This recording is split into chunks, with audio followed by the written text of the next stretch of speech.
Why choose proven quality sleep from Sleep Number? Because our Sleep Number 360 smart bed is really smart. It senses your movement and automatically adjusts to help keep you both comfortable. Plus, it's temperature balancing so you stay cool. It's even smart enough to know exactly how long, how well, and when you slept, and to help you get almost 30 minutes more restful sleep per night. Sleep Number takes care of the science. All you have to do is sleep.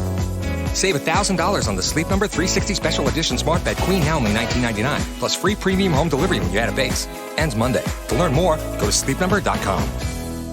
Target has Laundry Day covered because they offer a great selection of concentrated Tide Pods to help with all your laundry needs. Tide Pods clean, freshen, and help rejuvenate your clothes with odor fighters and stain removers. Did you know Tide Pods clean better than the leading liquid bargain detergent? Tide Pods are powerful enough to make your whites white and your brights bright, even in cold water. Just toss in 1 Tide Pod for small loads, 2 for medium, 3 for large. It's that easy. For great value and convenient pickup options, get Tide Pods today at Target.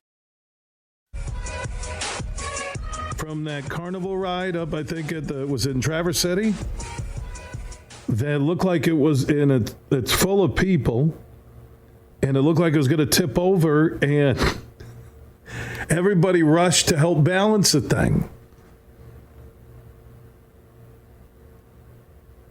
I was reading from the Eric Zane Show podcast, and they had the video.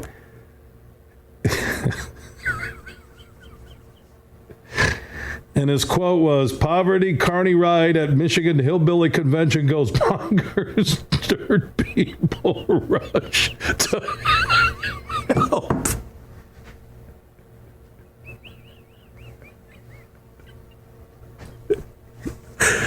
Oh, Zane. Every time Eric Zane, it seems like he's going to settle down and just be a good guy. He completely alienates half his audience. It's amazing. On a serious note, how about the people who came and balanced that? Now, I'm not going to jump on these rides at all. You know what I love about carnivals? They're food. I'm not lying. Food and cold beer or cold beverages. But if you're the Eric Zane Show podcast, you can't put as a headline over the video, "Poverty carny ride at Michigan Hillbilly Convention goes bonkers. Dirt people rush to help." Oh, gosh.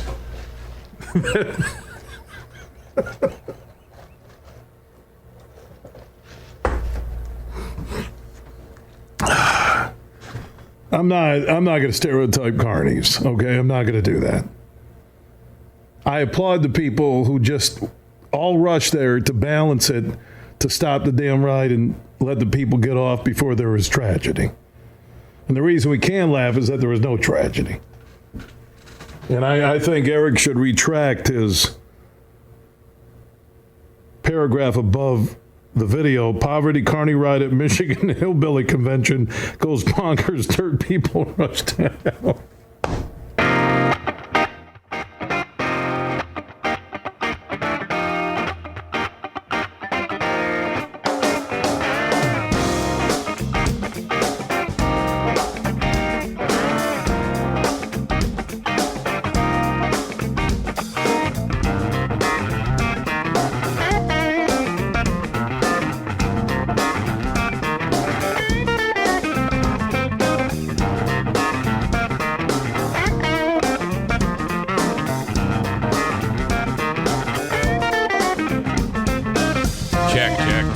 Testing. Hello. Yeah.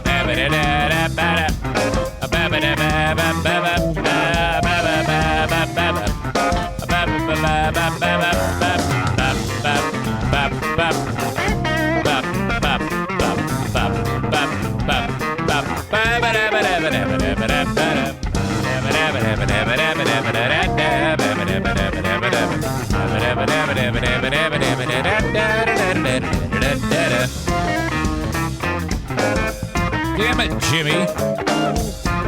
Jimmy in Portland, Maine. That is so damn funky. You need better marketing, because that's catchy enough that you should make like a lot of money doing that. I believe that. I think musicians are underpaid. I think a lot of people are underpaid. Not teachers, though. Pfft, whatever. You and your summers off.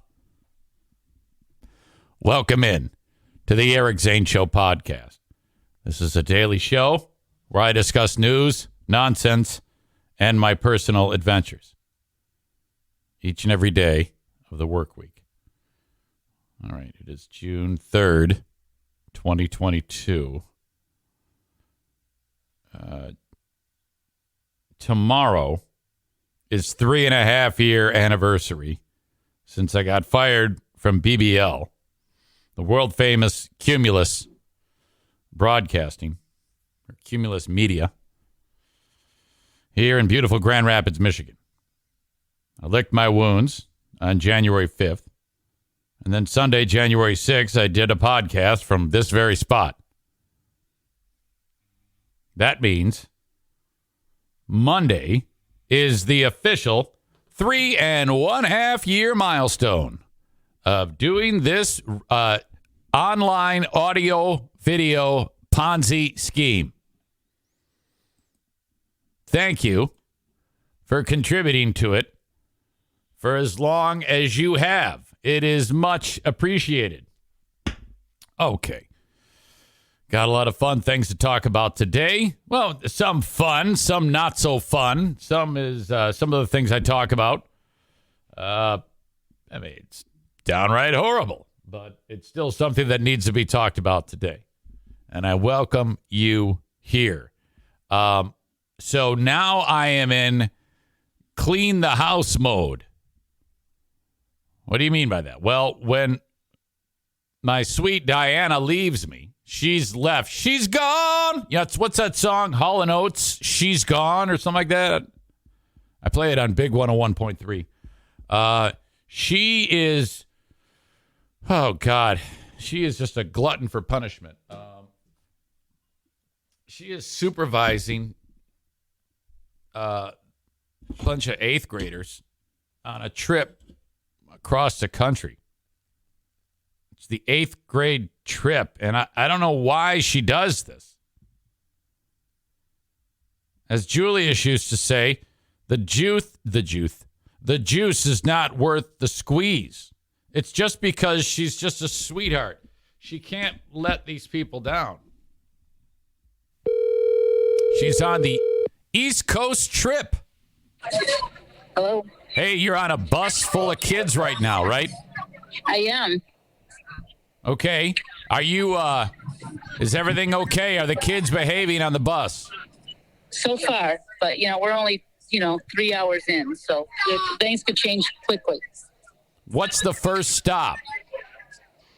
Cleveland Zoo. This year you cannot go through Canada because it's a little bit more restrictive to get into Canada these days. Correct. That is very correct. Yep. So we're heading to the Cleveland. Huh? Yeah. Oh, I'm sorry. Go ahead. So we're heading to Cleveland Zoo for a few hours, and then then we're on the bus for quite a while to Syracuse, New York. Why Syracuse? Is that just where you're stopping to crash? Yeah. Yeah. All right. After Syracuse, what's next on the itinerary? I believe it's Boston. Okay, you're gonna see like Fenway Park, shit like that. Yep. And then some big mall there, and then Fenway Park, and then I think we're gonna go to where the Boston Massacre was. Not really, but. Wait a minute. You mean the one during the marathon when the kid blew up the pressure cooker? No. Oh, you mean like old school Boston Massacre? Yeah.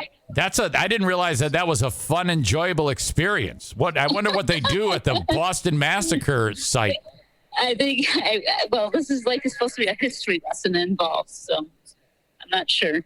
Okay, so similar to 9/11 Memorial. Yeah. Yeah. I couldn't even tell you what the Boston Massacre was. Yeah. I think it's kind of not going to be like a real involved thing. It's just going to be like, this is the site of, read up on it if you want to type thing. Oh, nobody's going to do that. They're going to. We had one in 9/11 again, too, and we always we always look for, it's kind of like a little contest where we look for, what's his face is, Wells Crowther. Yes.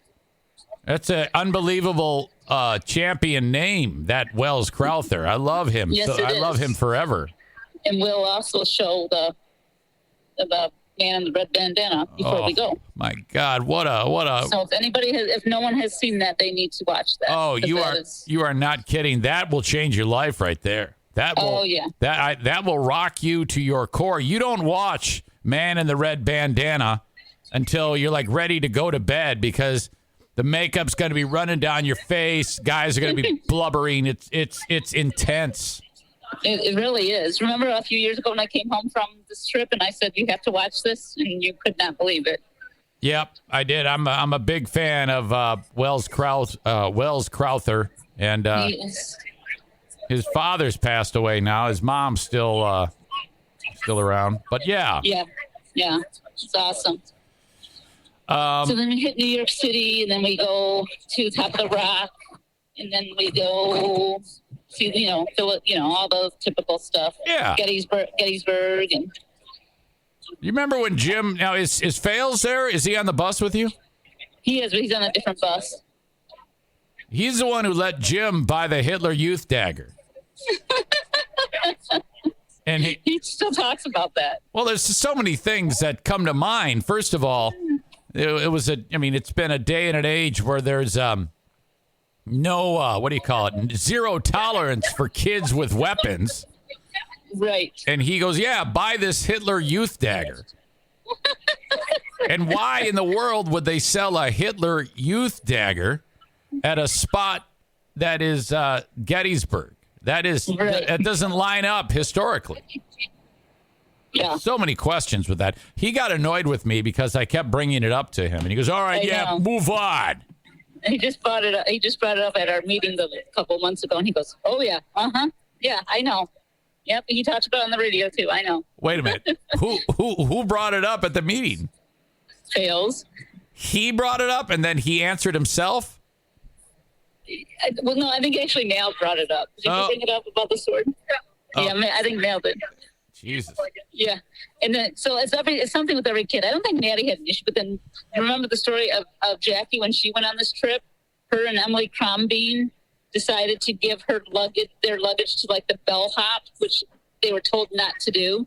And it both their luggages ended up like on a cruise ship on the New York River or whatever it's called, the Hudson River.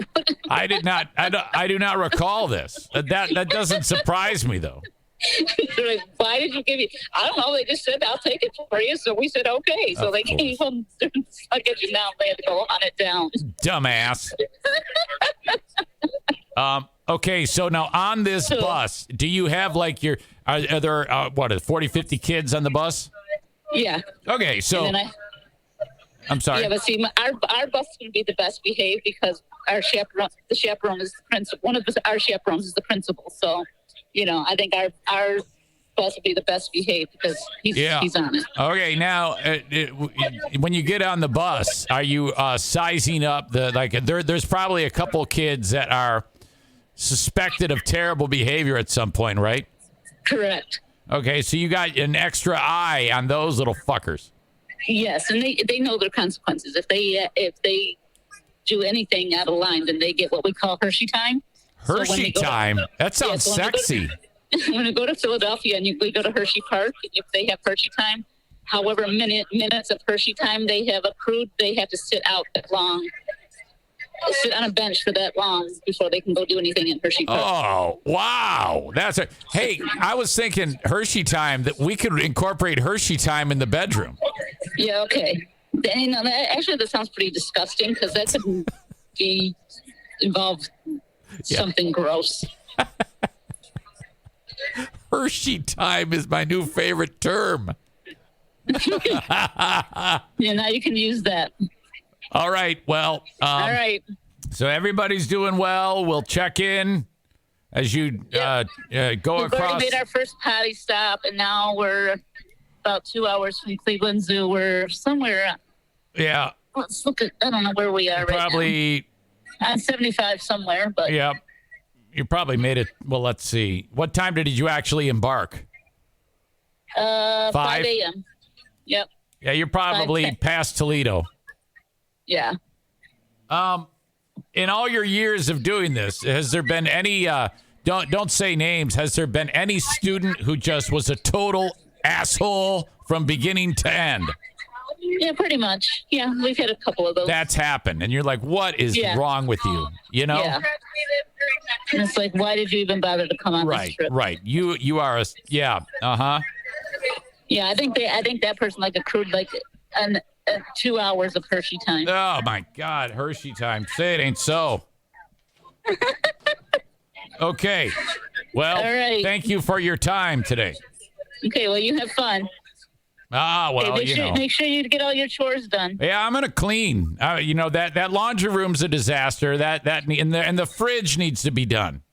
I would put pool on the top of the list. The pool is for sure. Yeah.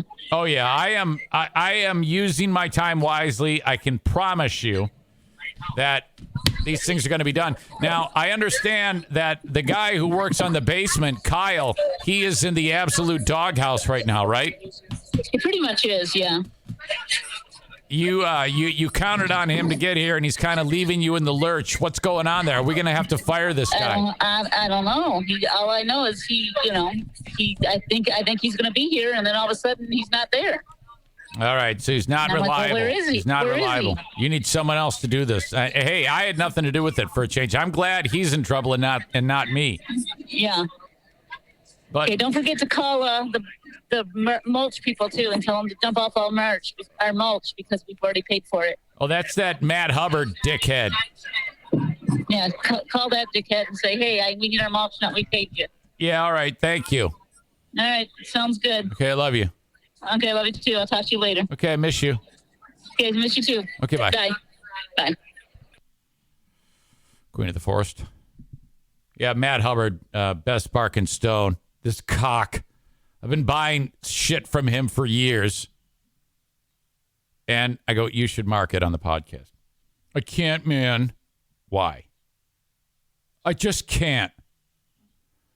Like, what are you talking about? You can't. I think he's one of these weirdo. I know he listens. He listens to every show. He supports me on Patreon.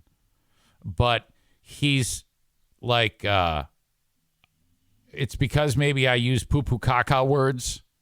It's either because I use poo-poo caca words or because I don't support Republicans.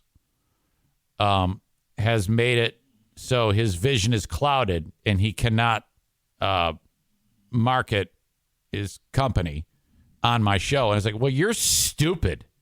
You are a horrible business owner is what you are if you're letting those things cloud your judgment, you dumb dick.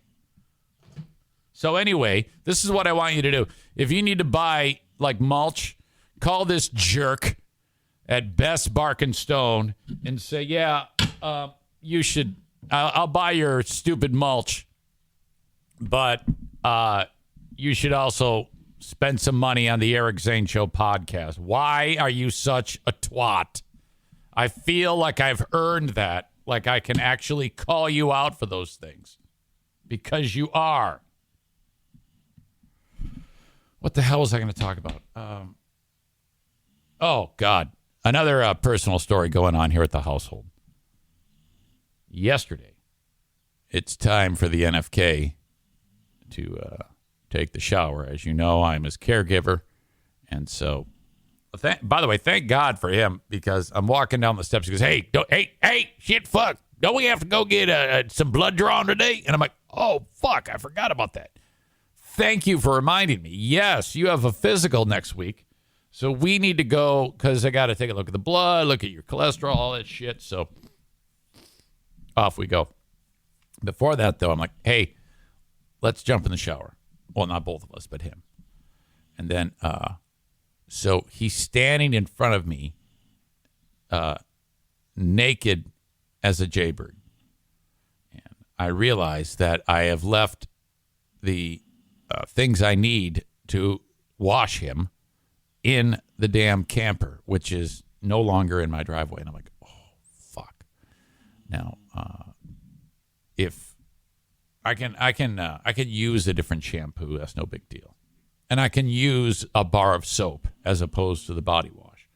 But the one thing that I have to have is this loofah that's on a wand. Okay? That thing, you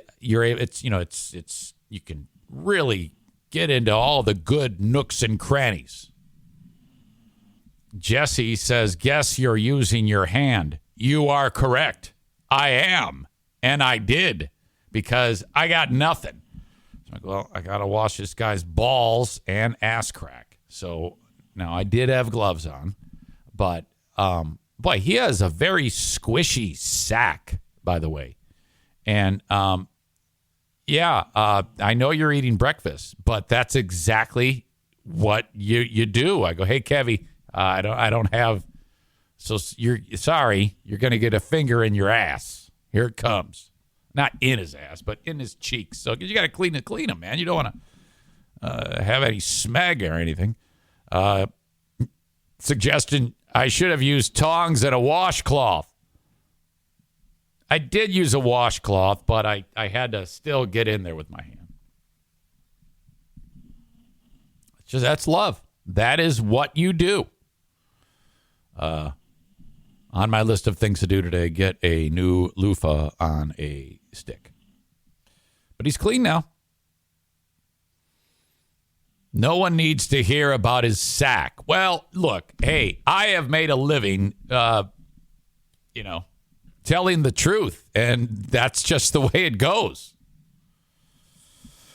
The word on the street is that today at beautiful Bosco's Pub, the group is getting together. Oh, my God. 6 p.m. at Bosco's. I would love to see you. You can see for yourself.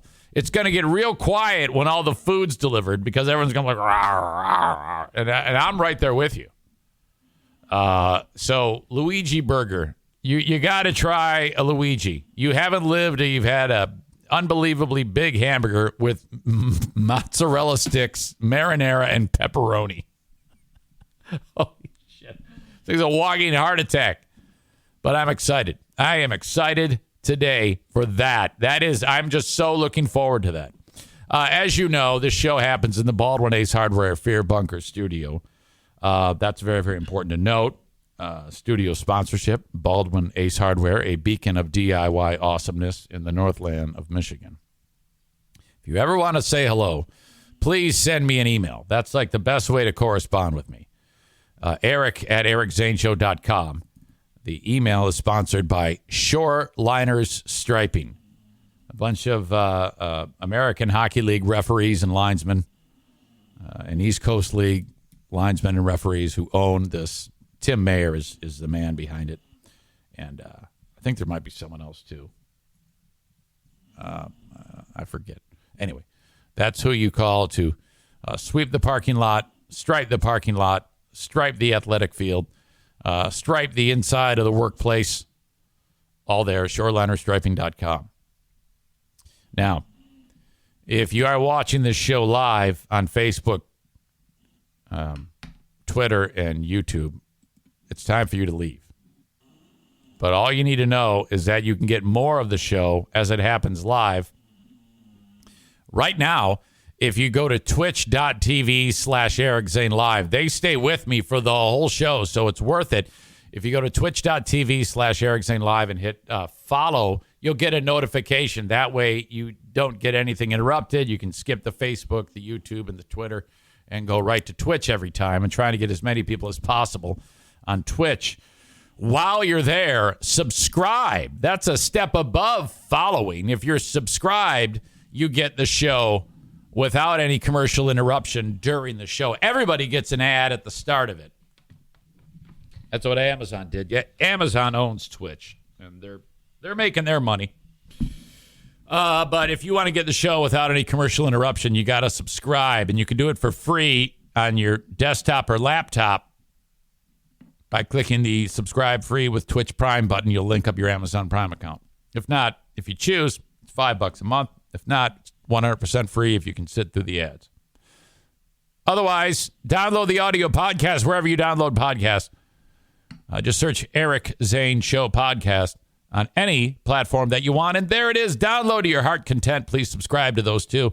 And hey, if you can, throw a review at me. I want to hear what you think about this show. That could make or break my weekend, frankly. So there you go. I'll cut you folks loose right now.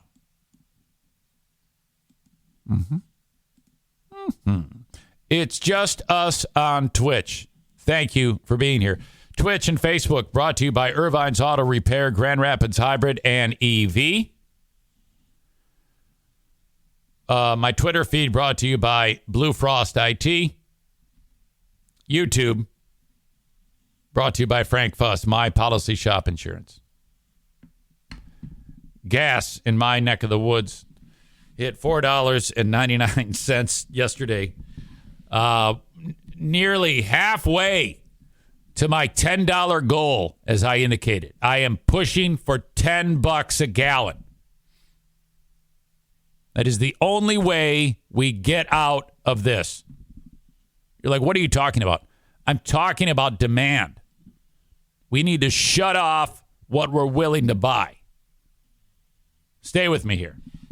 Dad said it on Dear Meathead when someone said, you have any tips for saving money on gas? And he said, yeah, walk. Yes. Maybe not walk, but cut out all trips. All trips need to be wiped from the map. Patrick Dahan from GasBuddy.com, who started right here in West Michigan, by the way. And now, you know, he's like the guy. He's the guru about gas prices. I think there's a booger on my face. Damn it.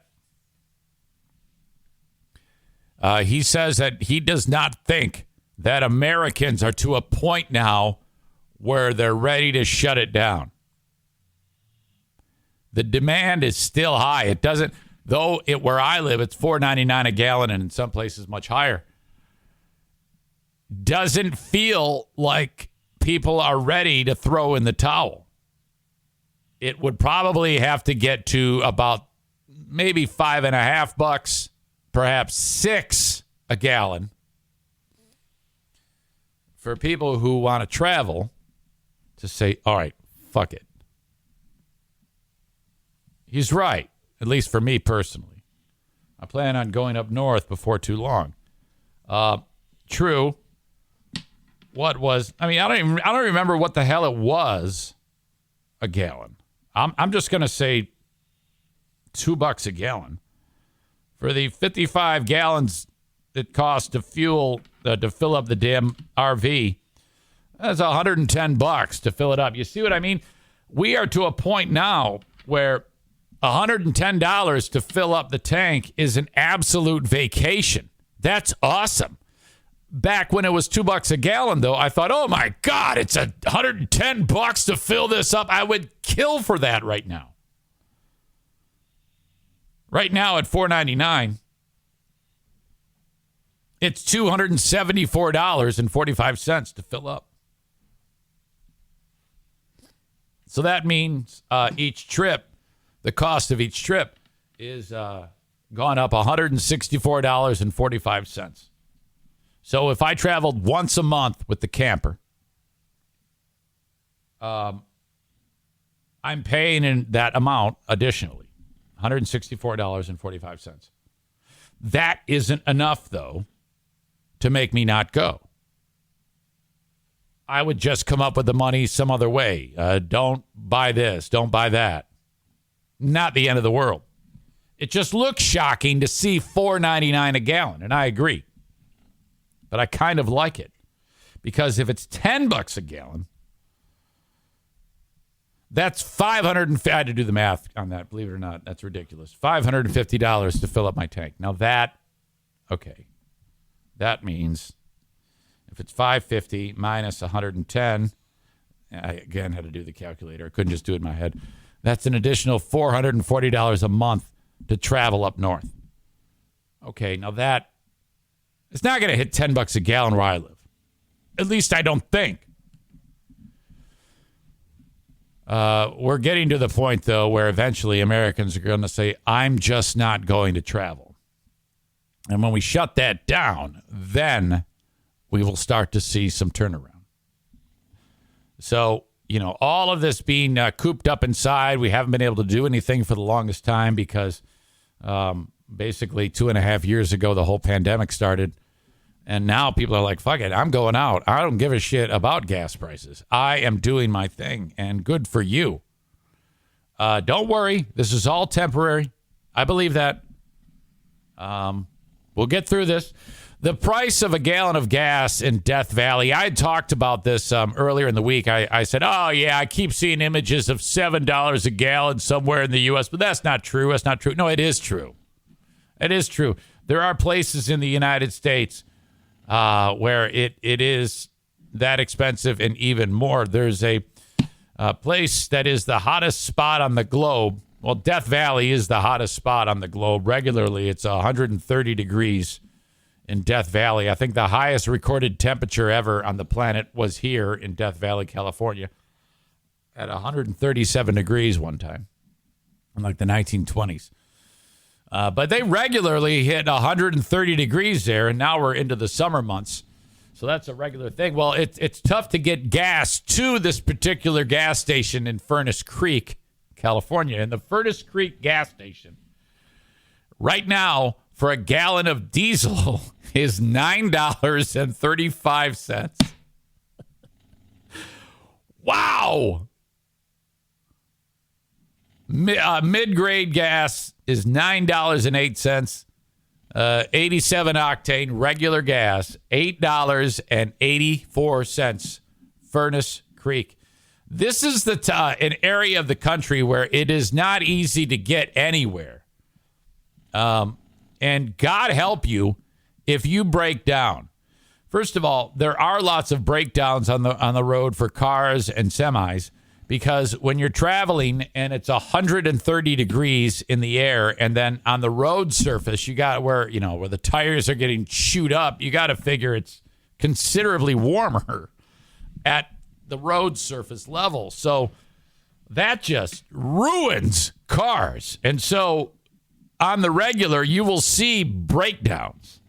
And if people are in their cars and the air conditioning doesn't really work that well when the car is standing still, and God forbid if the car is broken down and you can't get any air conditioning whatsoever, you're fucked.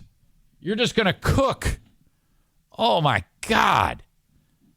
Drive through there at your own risk. I'm guessing that the prices are that high to not encourage people to drive through Furnace Creek, which sounds like a misnomer to me, because in this part of the country, there's a mountain range, the Sequoia Mountain Range, just to the west of Death Valley. And all of the rain falls there, and none of it falls in the valley. They get 2 inches of rain a year here. So Furnace Creek, there's no creek. It's just a lake of fire, for fuck's sake. Jesus. There's only like 150 people that actually live here. There are actually people that live in this part of the country. Very small amount of people who live there year round. And but they still get a lot of people, tourists, who just want to experience 130 plus fucking degrees. I kind of want to be that guy. I think that would be really cool to just drive through. Like, wow. It's 130 plus degrees here. Holy shit. Okay, now let's leave. So that's where we are at right now. We are, I'm curious if people who own the oil companies, if it's just record profits right now. Now, I understand that in the summer months, the fuel blend that they make is more costly. And I read somewhere that it has to do with the level of butane that they're able to put in the fuel. And in the summertime, that's something to do with temperature of fuel they have to do something to the fuel that costs a little bit more, but still, holy shit. And now we're getting into the point of the year where like hurricanes are starting to churn, or tropical storms are becoming hurricanes. And you know how it is. You even look at a refinery cross-eyed and it shuts down for like 3 weeks. And that means that, the price skyrockets as soon as that happens. So 10. We might see it. Honestly, probably more like 6.5, depending on where you live. But, wow, incredible. For 1 gallon of gas. And, my neighbor, Schimmel, was walking around feeding the chickens. And he's having this pensive moment. And, there's dead kids everywhere. Schools are all shot up. Hospitals are shot up. It's horrible. And he's scattering the seed. And I go, hey, Schimmel. Hey. I go, what's up? Troubled times, man. Troubled times. And I'm thinking he's going to, like, bust out, school shootings or something. I go, yeah. He goes, gas prices. I'm like, gas prices? That's your troubled times? Gas prices? Right now, there's a kid in Ukraine starving, eating his dead dad's hand, for food, and you're worried about the fucking gas prices.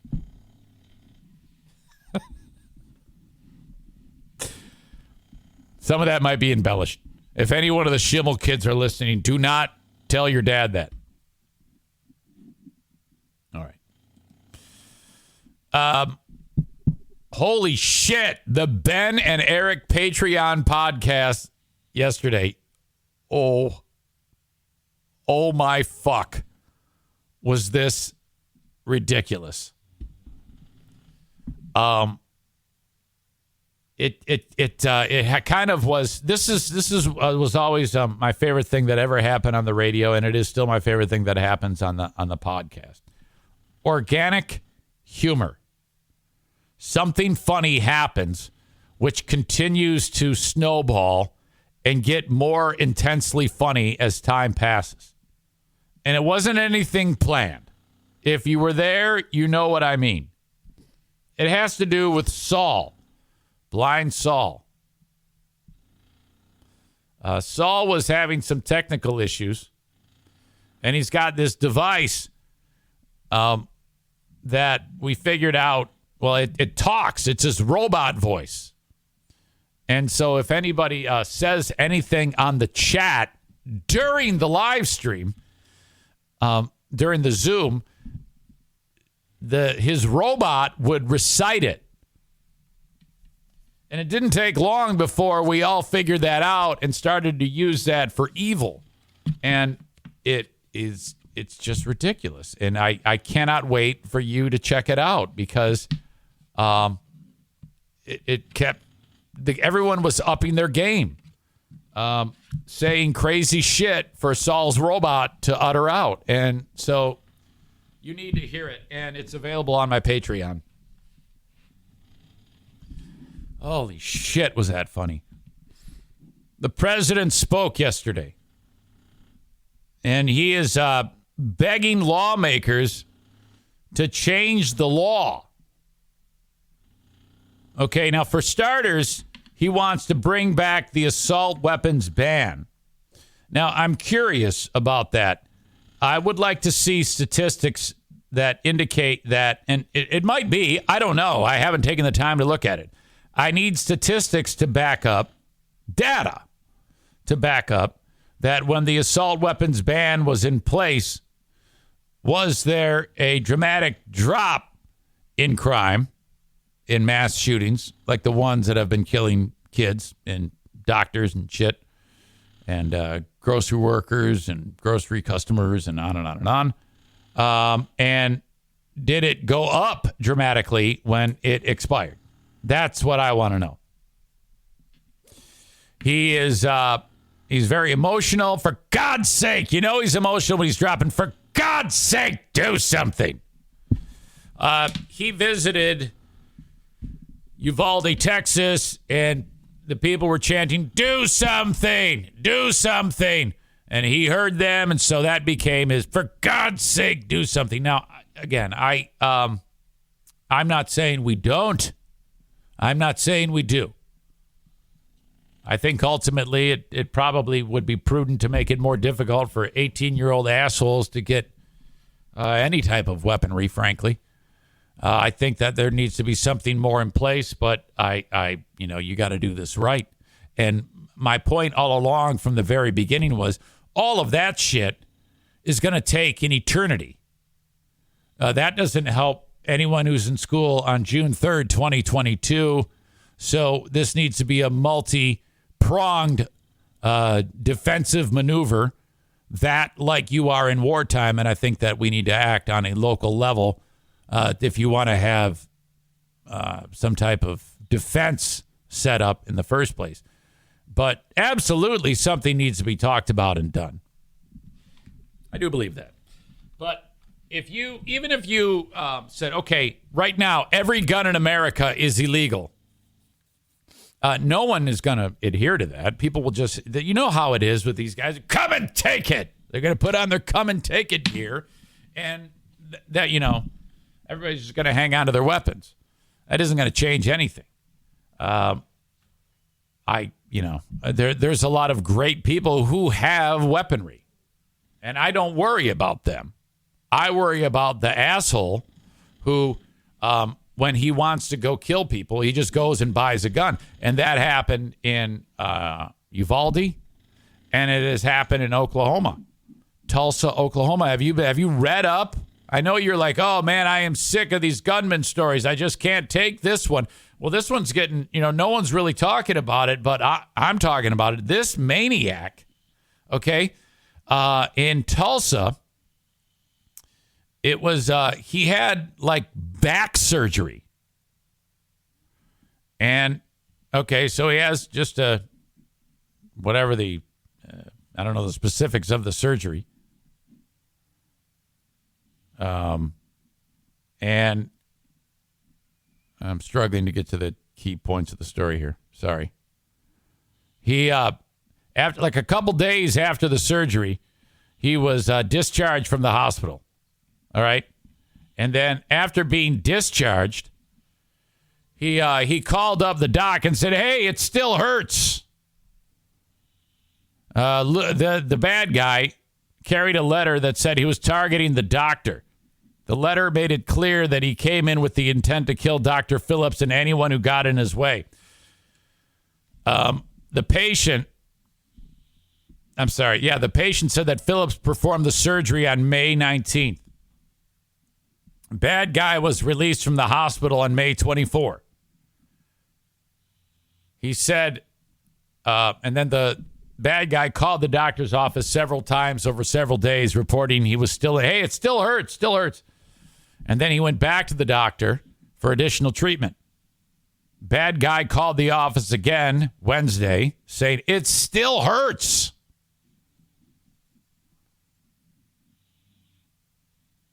After that, the guy went and bought an AR-15. All right, I've had enough. I've heard back pain is a bitch, but I didn't know it could, seriously. He went and bought an AR-style semi-automatic rifle on the afternoon of the shooting, and he bought a handgun on Sunday. And that was it. And then, all right, I don't think you did a good job on my surgery because I'm still in pain. You fucking idiot. I mean, my God. Haven't you ever heard about being patient? The NFK was uncomfortable for a couple of weeks after they ground up his neck and put him back together like a fucking beat up Mr. Potato Head. You got to let the medicine work, for fuck's sake. But this idiot was impatient, and he ended up shooting up the fucking hospital. Karen Love said her parents were in an examination room with one of Phillips' assistants when the couple heard the commotion outside. When they realized it was gunshots, Karen Love said her father grabbed the door handle and was pulling on the door from inside the room. As they heard this guy going up and down the hall, they knew it was gunfire. They thought it was just someone just shooting people. My dad was trying to hold the door the best he could. Police believe bad guy bought his weapons legally, like I said. Law enforcement was praised. 911 operators in emergency for their immediate response to the attack Wednesday. Unlike Uvalde, where the cops were fucking making s'mores and watching the show outside of the elementary school. Police rushed in about 3 minutes after dispatchers received the report and made contact with the gunman. They got the report at 4:52. They encountered the gunman at 5:01. Bad guy shot himself 39 seconds after the first officers entered the building. Hold on a second. I got to take a picture here. Ruthie. Bruce is actually sitting on Daisy. Sorry. I had to get that. I interrupt this mass shooting story to take a picture of Bruce sitting on Daisy. I like how the cop says, our training led us to take immediate action without hesitation, he said. I wish he would have followed it up with, unlike those dumb fucks in Texas. That's exactly what officers do, and that's what they did in this instance. Can you imagine if you're that fat fucking cop in Uvalde who's reading that going, oh, shit, I wish I'd have done that. And they even said in this AP article, the length of time it took police officers in Uvalde, Texas to engage a gunman during last week's deadly shooting at Robb Elementary has become a key focus of that investigation. Officers waited 78 minutes to breach the classroom. Can you imagine the parents? I remember there was a story on there about parents were being arrested and handcuffed and arrested because they're like, well, I want to go help my son. He might be shot. And they're like, no, you're under arrest. What the fuck? There should be a mass shooting at the police station. That's what should happen. Never before has there been, I better not even say that. Someone's going to deplatform me for that joke. Anyway. The 18-year-old gunman attacked with an AR-style semi-automatic rifle. I don't need to talk about that. So, all right. And now here we have do something. Ban guns. I still don't believe it's... Well, I think it's kind of a gun issue. I just don't know how quickly you can expect anything to happen if you do take this long route. I think it needs to be a combination of things. Sure, go ahead. Whatever. The fucking background checks, raise the age. I don't give a shit what you do. That isn't what concerns me. What concerns me is today, now. And if here, because if nothing is done on a local level, and let's just say for the sake of this discussion that lawmakers go, all right, yeah, let's figure it out. Let's begin this process. And we are going, I mean, if there's suddenly an epiphany from both sides and they figure it out and they start to work together, 4 years from now when they hammer it out, there's going to be 50 more mass shootings, And so I think, go ahead and do whatever it is you do, but that's going to take forever. So, I think locally something needs to be done to boost the security.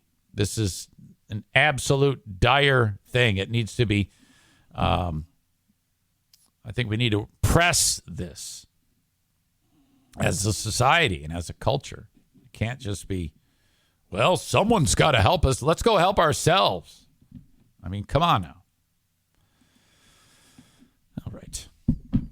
All right. A word for FitBod, which is an app that is going to help you get in shape, stay in shape, help you to live longer, avoid injury, be more durable, and just overall improve your quality of life and your health. Believe me, I know what it's like to start and stop exercise programs. The FitBod app, though, is helping me stay motivated. There's no question that my overall strength being improved because of the FitBod app is going to help me destroy Mike Ball in the Grand Rapids Half Marathon coming up in October. At the end of this, I'm going to tell you how to take advantage of the FitBod app. After you download the Fitbod app and you put your information about your age, your weight, your fitness goals, things like that, it's going to tailor specific workouts for each of your body parts for each days of the week. It's a fantastic way to track what you're doing and stay on top of it and keep you motivated. That's what I love so much about this. Basically, they take the guesswork out of what you're supposed to be doing. Gone are the days when you just march into the gym and start slinging around weights and hope that something works out. What's going to happen to you there is you're going to lose motivation because you're not going to see any results, or worse, you're going to get hurt. Tapping into the Fitbod app is going to help you achieve your goals. And trust me, after you start seeing the results of all the hard work you're putting in, you're going to stay motivated. That's the key. And with Fitbod guiding you every step of the way, that's going to happen sooner rather than later. It's time to quit talking and finally start doing something. Hey, I'm right there with you. I've eaten myself out of shape and I'd like to get back into shape. The Fitbod app is going to help me do that. Let's get motivated and do it together. You can build your fitness habit and become a better version of yourself with Fitbod. And how about this? You get 25% off your subscription or try out the app for free when you sign up now at fitbod.me/Zane. So let me say that all again, okay? You go to fitbod.me/Zane and you can try the app for free. You can also get 25% off of your subscription when you do that. fitbod.me/Zane. 25% off when you sign up today at fitbod.me/Zane. What's that place you've always wanted to try? Well, you're there, sharing plates with just one bite. Or on second thought, maybe not sharing. It's that good. When you're with Amex, it's not if it's going to happen, but when. American Express. Don't live life without it. The Patreon bonus podcast happens after this show, and I would love you to be part of it. Well, hell, I think it's worth $5 or $10 a month just to witness what happened yesterday on the Ben and Eric Patreon podcast. It was ridiculous. Patreon, patreon.com/Eric Zane. Thank you if you're already on board. Thank you if you've been on board in the past. But I encourage you to sign up. So much fun. Jesus. Berlin Raceway. There's racing this weekend. The weather's going to be awesome at Berlin Raceway. A family of 5 can have a great time for $24. So mom buys a ticket, dad buys a ticket, 3 kids, they get in free because they're under 15. Tickets when you buy online are just $12 a pop. I think they're more when you get them like at the gate. You can bring in a cooler with all your snacks and your soft drinks. That's fine. No glass, and you cannot bring in your own booze. You want to buy a beer, it's $5 or ice cold. That's not bad for venue beer. Venue beers are like 12, 14, sometimes $16, which is fucking sick. But in addition, parking is free, and it's an incredible experience. I love going to the races. Racing starts at 6 p.m. For the rest of the year. BerlinRaceway.com. Blue Frost IT is the managed IT service provider for the Eric Zane Show podcast. Now, you've heard me talk about this for quite some time, and if your business, sometimes you already have IT support services because your company is large enough to have its own IT staff. Well, listen up. What they don't have is the ability to buy at a ridiculous price hardware, software, and licensing. Okay? So tap this resource, Blue Frost IT, if you need to upgrade your hardware, software, and licensing. They're a licensing vendor. Reach out to them, info@Blue Frost IT, or call them, 616-200-8550. If you don't have an IT department, why not? You need one. I do. My little shit show from a dormer above my garage, I have an IT department. It's Alan. I pay him $150 a month to take care of my shit. I don't ever need him, but it's worth it. That's the one expense I cannot do without. I have to have an IT department because if shit goes south on my tech, I'm sunk. Oh, yeah, let me just take a week off. Oh, God. Every day I don't podcast, I lose money. I have to have this. Alan at Blue Frost IT, absolutely great. The managed IT service provider of the Eric Zane Show podcast. 616-200-8550 for your business. Daisy is snoring like a son of a gun. I don't know how you can't hear that. This mic works where if I'm talking, it allows that to be heard, but any silence, it gates it. It shuts it down. So I don't know if you can hear it. Hang on. He's just sawing logs. Her eyes are twitching like crazy. And Bruce is sleeping on top of her. Jesus. Okay, while I'm at it, the Mario Flores Lakeshore team of Van Dyke Mortgage, working hard to get you a mortgage now. Right now, the Fed is trying to decrease the demand for homes by raising the interest rate. So, a year and a half ago, you could get a 2.65% 15-year fixed mortgage percentage rate. You can't get that right now. You can still get a decent rate, but again, the mortgage, the housing thing, what's going on is everyone's buying up all the houses or has bought them up. So they're like, okay. And everybody's house value is through the roof. And they're like, hey, I can sell my house for $300,000 more than what I paid for it. Yeah, yes, but you also have to buy another house unless you're going to live in a cardboard box, ding dong. If you are in the market, though, and you need a mortgage, Mario is who you need. Okay? NMLS number 3035. His service is second to none. And I'm not saying hire him sight unseen. Reach out to him and talk to him.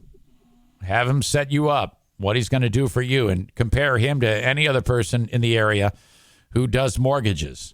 Okay? Not all mortgage people are created equal. Mario has the money. He has the personnel. He can help you.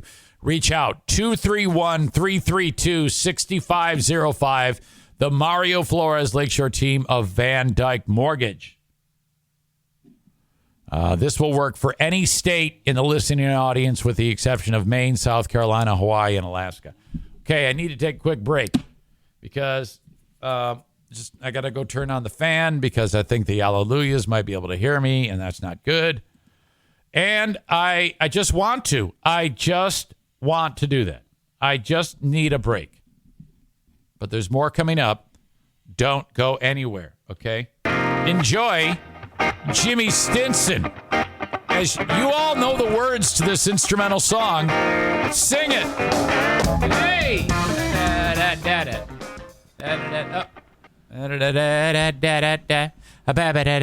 I just saw a story that I need to share with you. It is okay, so the Tigers, our beloved Detroit Tigers here in Michigan, have been winning a little bit lately, starting to turn it around, I guess.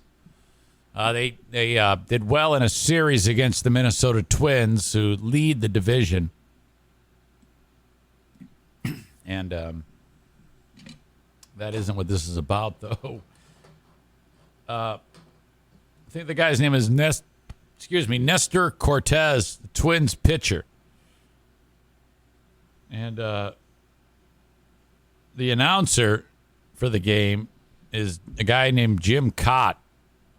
That's K-A-A-T. He's from right here. He grew up in Zeeland, Michigan, the town next door to where I'm at. He's an old timer. I think he's he's 83 years old. He pitched for the Twins, among other teams. Pitched for a lot of teams. And he was just elected into the Hall of Fame. They've got like baseball has what they call a Golden Days era committee. And they said, yeah, let's let Jim Kaat in.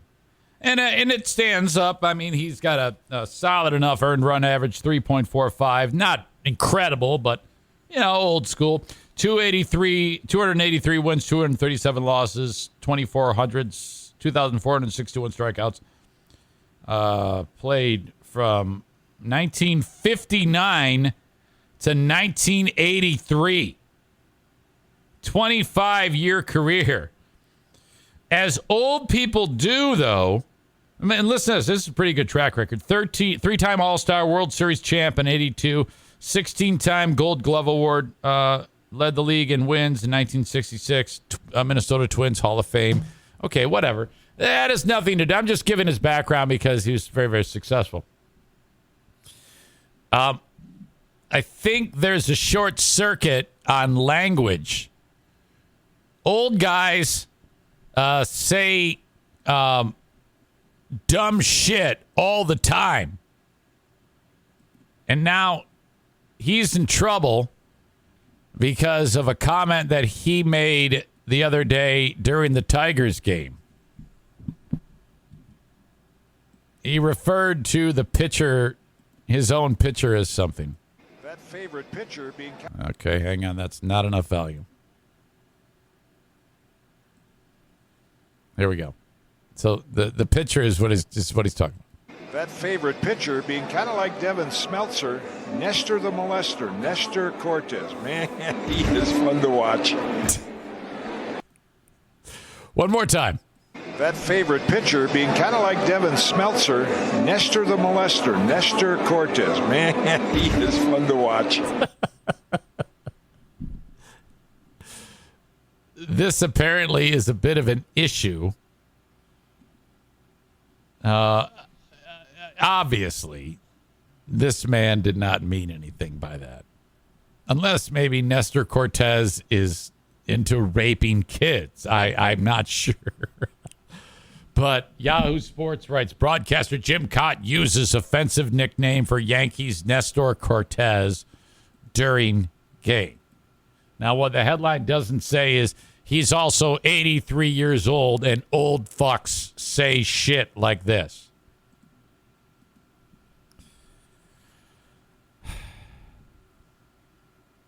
I'm sorry. It was he was using that to describe Minnesota Twins broadcaster Jim Cott made an offensive remark while describing New York Yankees pitcher Nestor Cortez on the air Thursday. Cott was calling the Twins 3-2 loss to the Tigers on Thursday and brought up Cortez while Chris Archer was striking out Miguel Cabrera. Obviously, I don't know shit about baseball. But it doesn't matter. He still said it. He referred to Yankees pitcher Nestor Cortez as Nestor the Molestor. The Twins spoke to Cott after the game and said he plans to reach out to Cortez to apologize. That's the type of thing that when you say, hey, Jim, we know you're old as fuck, but you realize you called him a molester. And the old guy, doesn't matter who it is, will say, yeah, what? Is that bad? Old people don't know things. Old people are dumb as shit. Obviously, we take these matters seriously, and like in all cases, we'll handle this internally and privately. Twins Vice President of Communications and Dustin Morris said, Jim meant no ill will. Yeah, I know, but I mean, I would love it if the Twins would say, you got to understand, he's 83 years old, and old people are very, very stupid. This is what you get when you let the elderly speak. Okay? Cortez, who earned the nickname Nasty Nestor, was asked about the incident after the Yankees doubleheader against the Angels on Thursday night. I'm sure, he didn't really mean it, and people make mistakes, but it didn't offend me at all, Cortez said via the Associated Press. So, I don't really have anything more to say than just that, honestly. Thursday's incident marks his second in less than a year. I wonder what the first one was. I don't know if I remember this. In October, during a baseball game, an MLB Network broadcast of an American League Divisional Series game between the Astros and White Sox, Cott said that teams should try to, quote, get a 40-acre field full of players that look like Yoan Moncada. I don't get it.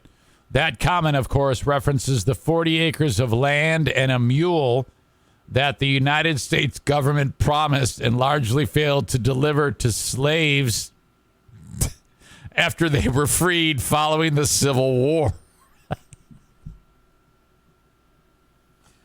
Wait a minute.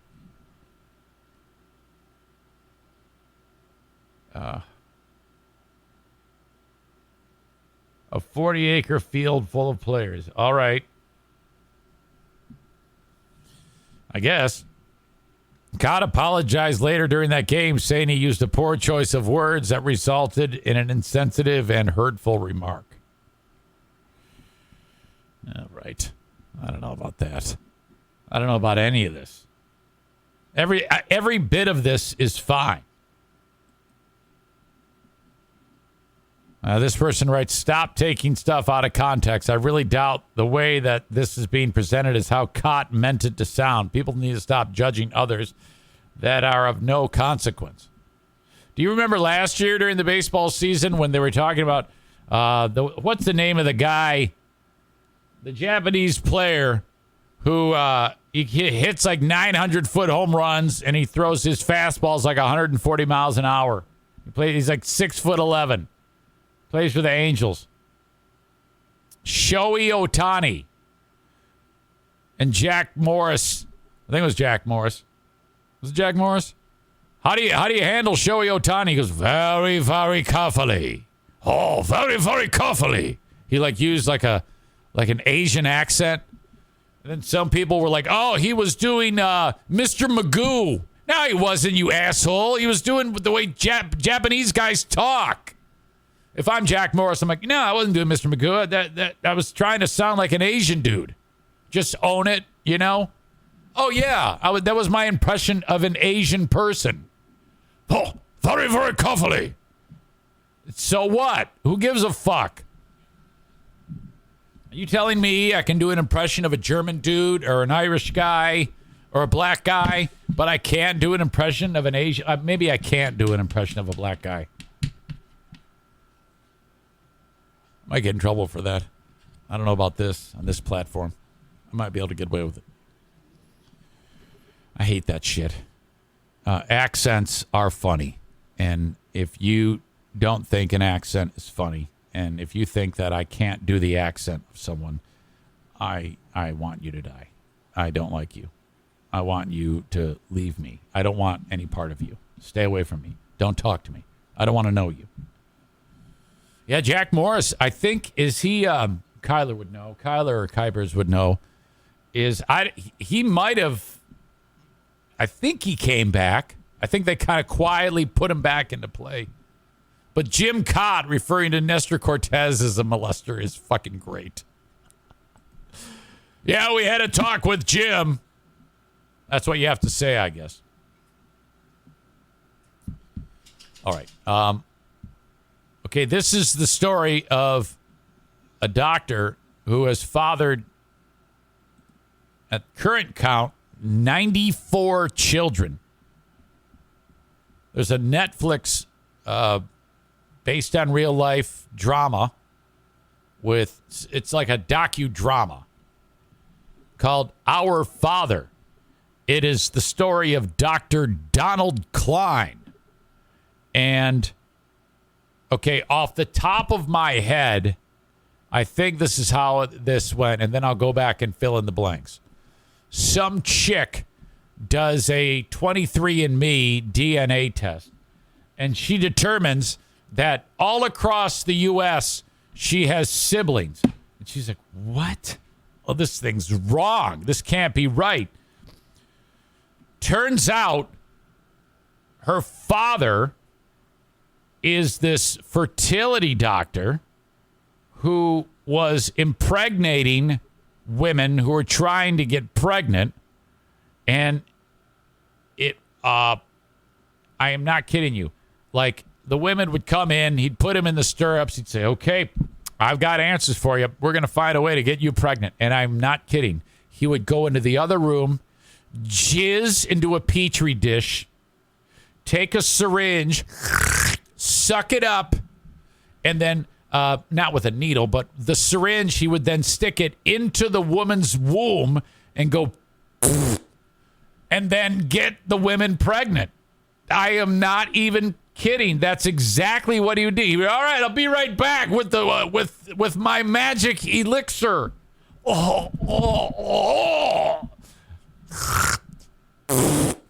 You're pregnant. That's how this chick's mom, Jacoba Ballard is her name. That's how her mom got pregnant. This is her, right here. Jacoba Ballard got pregnant, or her mom got pregnant. I'm fucking this shit up. God, what an asshole. That way. Okay? And this dude, this is an actor, actually. But I don't have a picture of the doc. But, yeah, this is the story. So I gotta see this shit. Holy hell. According to this article from Insider, which I'll link up for you, whenever Jacoba Ballard walks around her small town, she scans the faces of people to see if they share her features. It's like really gotten into her head. The 41-year-old lady has 93 known half-siblings, but she suspects there are many more. Quote, "It's just common for me to pass people on the street and I'll look at them," she said in the Netflix film Our Father. She said she studies their characteristics and thinks, you could be related to me. That would be crazy, man. That's how it went. In 2014, she did the home DNA test and dotted along the map. That's what led her to discover that Dr. Donald Klein was her father. She initially found 7 DNA matches at first. She launched an investigation into the doc's actions. Over the past 8 years, she's traced scores of his children. Each of them used DNA tests to determine whether the medical professional had sired them too. "It's disgusting," Ballard said in Our Father, adding, "He used my mom as a pawn, and he did it over and over again." It might be overstating it. I mean, mom was looking to get pregnant, and if it weren't for this guy, all right, but let the ends justify the means. If it weren't for this doctor, you wouldn't be here. So I don't know. Do you think maybe she should lighten up a little? Maybe? Anybody? Klein's case is believed to be one of the most extreme examples of a physician using his own sperm to impregnate women without their knowledge or consent. He told Ballard's mother, Debbie, that he used donor sperm to inseminate her because her spouse was infertile. He told other patients that he used their husband's sperm, the film showed. Instead, he'd go into his office, beat his meat, then he would inject the sperm secretly into the uterus of the future mother. She did a lot of Facebook messaging to track these people down. Jacoba Ballard did. "I dread every new match that comes, but they keep coming." The doc's like, "So did I. Into my hand." Ha ha. Oh. The film, part documentary, part dramatization, referencing the time she checks her computer to see if there's a new person in her inbox saying, "Hey, I'm your sister." The woman, Jacoba Ballard, spoke with Dr. Beatoff, on the phone and recorded their conversations. Excerpts from the calls are played in the film, and Ballard said they proved that Klein had no remorse. In one of their interactions, the doctor, who's now retired, begged Ballard to stop cooperating with the media. He's like, tone it down a little, okay? The doc said his marriage would be over if the attention continued and that he was going to be hurt badly. Wow, can you imagine if he's like married and normal life, normal wife, normal kids, his own family, and then the wife finds out that every week you've got a new handful of kids that are coming out of the woodwork. Oh, shit. In Our Father, Ballard said she wouldn't be silenced. "Bring it on, because I'm going to fight you." Well, I don't know what you're hoping to do here. I mean, honestly, I don't know if she's doing any good, because if this Jacoba Ballard is going to inform all these people that the people that they thought, the father that they thought they had is not their father, and these are people in their 30s, 40s, and 50s, I mean, what's that going to do to them? That's going to completely change their life as they know it. It might be better off leaving those stones where they lie. You know what I mean? I have a dear friend, and I've never mentioned this, who is in his... You know what? I better not mention this. Forget I said that. Sometimes when I talk on the podcast, I get in the zone. And for a change, I am going to blue ball you and not tell you everything on my mind. All right. Never mind. The half-siblings lobbied the Indiana Attorney General to take action, but to their dismay, prosecutors said that the doctor could not be charged with sexual assault or battery. They said no crime related to the insemination of unsuspecting patients. How can that not be a crime? Klein was investigated nonetheless. A DNA test showed that he was more than 99% likely to be all the different young people's father. He denied paternity, though. How do you deny it? He was charged with 2 counts of obstruction of justice for lying to the attorney general. He pleaded guilty at first before admitting his guilt in court in 2017. He was fined $500, got 1-year prison sentence, and was suspended because of his age. That was suspended because of his age and people who defended his character before the judge. I don't know, man. In the film, a group of half-siblings who are among Klein's 94 known children speculate about his motives. They wonder if they stem from some kind of religious calling to sire hundreds of kids. Ballard has since become an advocate for survivors of fertility fraud. The rise in popularity of DNA testing has helped pinpoint some 44 physicians who abuse their position to inject unwitting patients with their sperm. My God. Can you imagine if you're a doctor, like this doctor in particular, when the technology emerges that anybody can go get a DNA test and see this type of information? Like, oh, fuck. Oh, no. Please, no. Oh, no, it's happening. Fuck. In the last of her interviews in Our Father, Jacoba Ballard said about her crusade, I will do this until the day I fucking die. I don't know, man. Let it go. Who cares at this point? You're alive. I would say you need to, you should have a relationship with a guy or something. I don't know. I think she's taking it too hard, don't you? What do you think? I think she's going too hard on this. I mean, if it wasn't for this doctor, you would never have existed. So I don't know. It's kind of like don't throw the baby out with the bathwater, so to speak. Well, hell, he didn't when he was in the other room beating off, making one half of your being. Am I being too flippant about this, perhaps? Okay. Let me help your business. Reach out to me on the Shoreliner Striping inbox, Eric at ericzaneshow.com. And I would love to tell you about marketing on the show. Everything's a handshake deal, and I would love to tell you about it. No pressure. Quite simple, too. I've got a terrific track record of very, very happy sponsors who will speak on my behalf if need be. Thank you so much if you've signed up and continue to sponsor the show. I'd love to hear from you. Eric at ericzaneshow.com. Like Frank the Tank Fuss from My Policy Shop Insurance, you can get health insurance. People haven't investigated healthcare.gov enough to know how effective it is. Okay?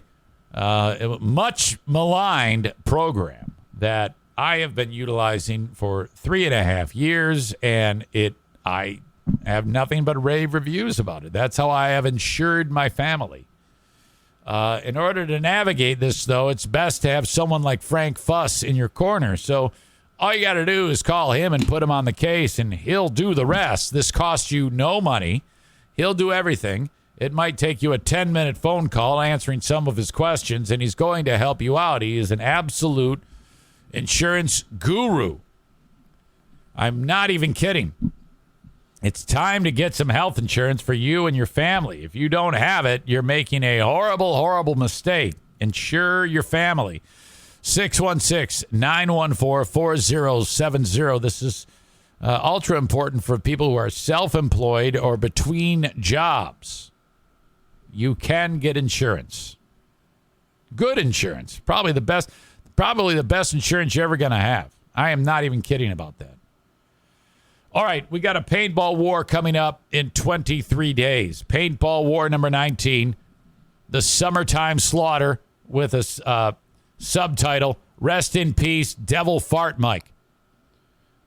Triggered Rick from TC Paintball is putting this event on, and I want you there. He hates when I call him Triggered Rick, but let's be honest here. He was absolutely triggered by Devil Fart Mike. And it's all his fault why we can't have it anymore. Yeah, very accusatory, and he was very hurt by that. And he raged out terribly on the podcast and laid down the law on Devil Fart Mike. I'll be bringing Rick in shortly here. Get him on the podcast for his first ever edition of Rick's Rants, or as he likes to call it, Rickless Abandon.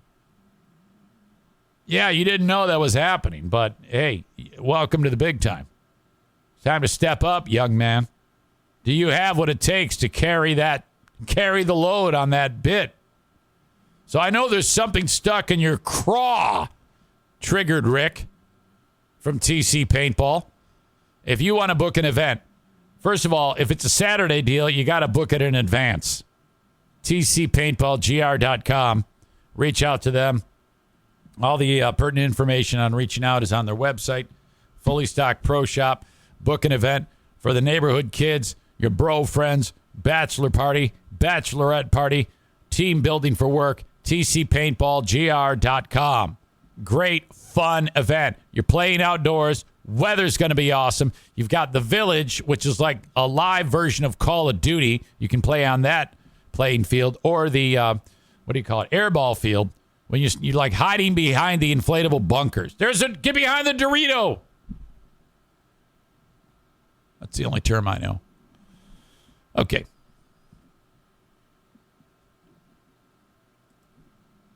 FullHouseComedy.com. Rich Voss is in town. Ladies, cover your drinks. Dan Soder is in town. Friday and Saturday, you can see either one of those performers. FullHouseComedy.com.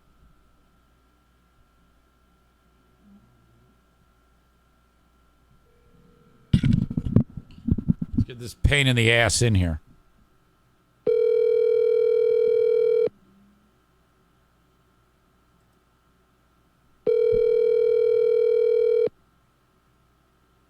You can't possibly be busy. Hi, you've reached Rick with TC Paintball. If your matter is urgent, please leave a message. Otherwise, I will see that you called and return your phone call. Thank you. Okay, I see that you're on an important call. He says, I'll call back on an important call. Okay, you take care of that important call, and then we'll hear from you. Thank you. I don't even know why I'm leaving this message if you can hear me.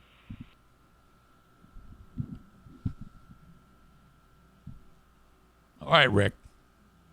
Now, Rick, you got to know going in, there are people that listen to this show who don't like you. And that may trigger you. And I know that happens with you.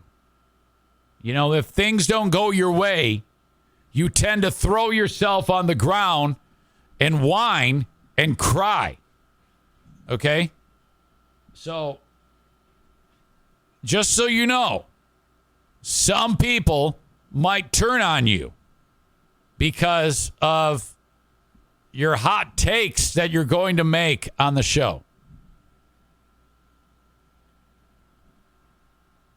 And I know you're not expecting this, but if you're going to be a talent with a voice, you must be prepared and ready to go. I think you'll do fine. All right. We'll hear from Rick in a bit. I want to share with you a story about this. Remember I talked about the kid, the 12-year-old who robbed, it might have been a Patreon bit. 12-year-old kid robbed a gas station not far from here. And he walked up with like a gun. And I have the video that goes along with it. And an interview with the lady that I talked to yesterday. I talked to her on the Patreon. But of course, she was super busy and could not talk to me. Which happens quite a bit. But that's okay because we got this here. So we'll pick it up. And check this out right now. Sorry, it's only one channel. Oh, okay, that's not what I wanted. I want this one.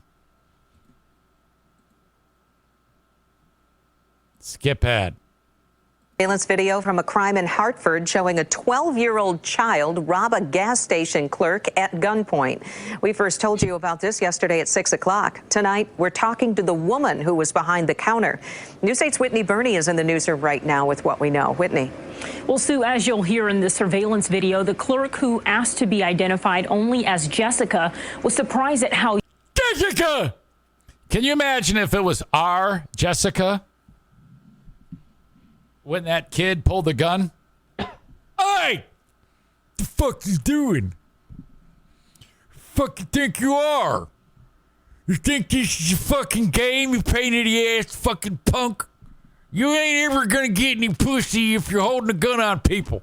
Now what do you say we crack open a bottle of Fireball, you and I, right here, right now, and talk this shit out, you crazy little fuck? That's what we should do. Shouldn't you be in school, you little pain in the ass motherfucker? How young the boy was, asking him if he was serious before he fired that gun. By the way, okay, so you see this dude, which is Mr. Universe in Allegan County walking away. And then here, the kid's got the pistol inside of the backpack. He's going to pull it out and talk to Jessica. And then this guy behind him, all he wants to do is buy his candy.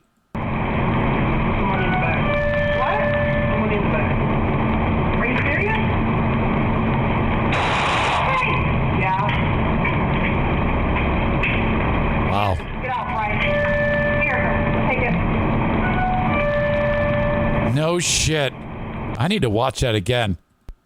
So, as you'll hear in the survey. So, are you serious? And then he lets go of a round. Video, the clerk who asked to be identified only as Jessica was surprised at how young the boy was, asking him if he was serious before he fired that gun.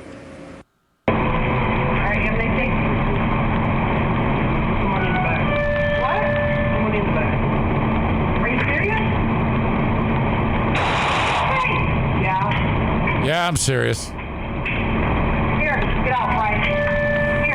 Take it. Wow.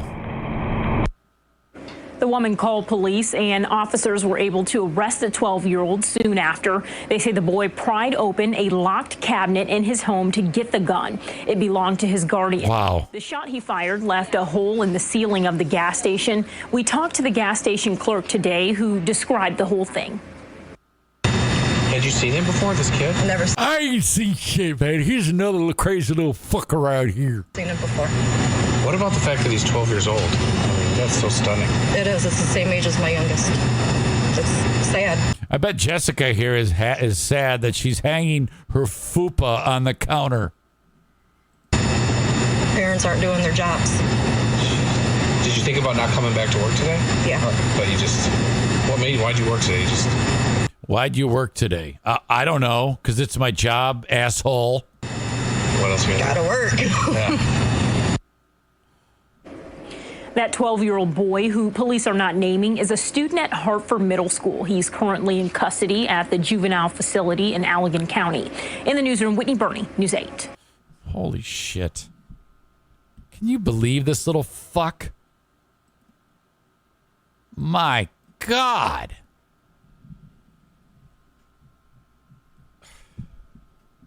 I mean, in my opinion, at this point in the game, if you're this kid, there's no coming back from that, right? I mean, there's no way he's going to turn it around. You know, sometimes you might have a kid who's getting D's in school, suddenly starts earning A's. That's turning it around. But I don't know. The 12-year-old who struts into the gas station and is pointing a gun at an unsuspecting person and say, give me the... Holy shit.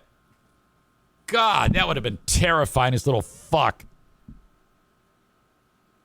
You know, but there were a lot of people there who, because that kid was super vulnerable. It would have been really easy to just bring that little fuck down.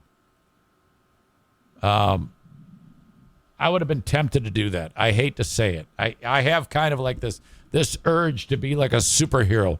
I would have just grabbed that fucker's arms. He wouldn't have been able to, and then kept it. Yeah, I think I would have done that. You're like, bullshit, Eric Zane. There's no way.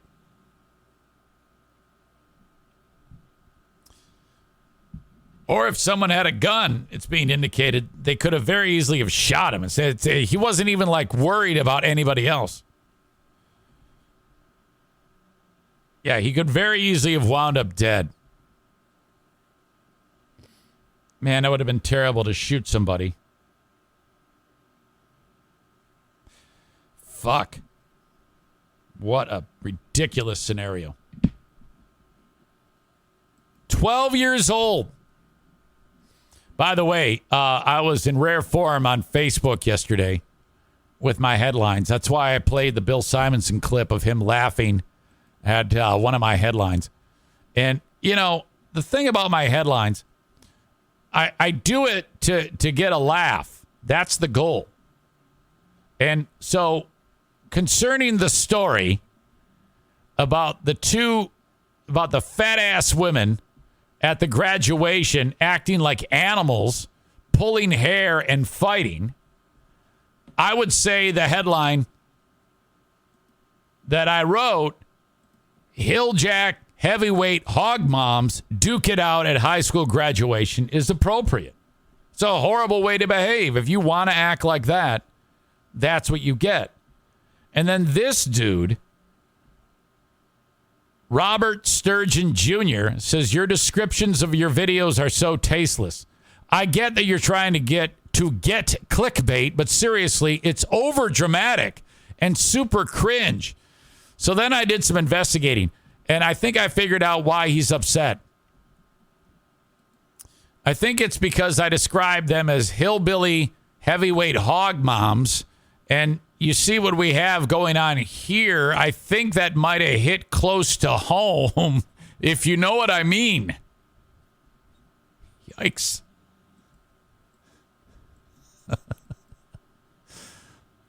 Uh-huh. Okay. All right. I get you. But, I left it at that, and all I did was underneath that, I wrote, yet you're still here. Thank you, citizen. And then the cavalry arrived. Nick wrote, your post is the only thing overdramatic I see here. Everybody else was having a good time, but old Robert Sturgeon Jr. was not having it.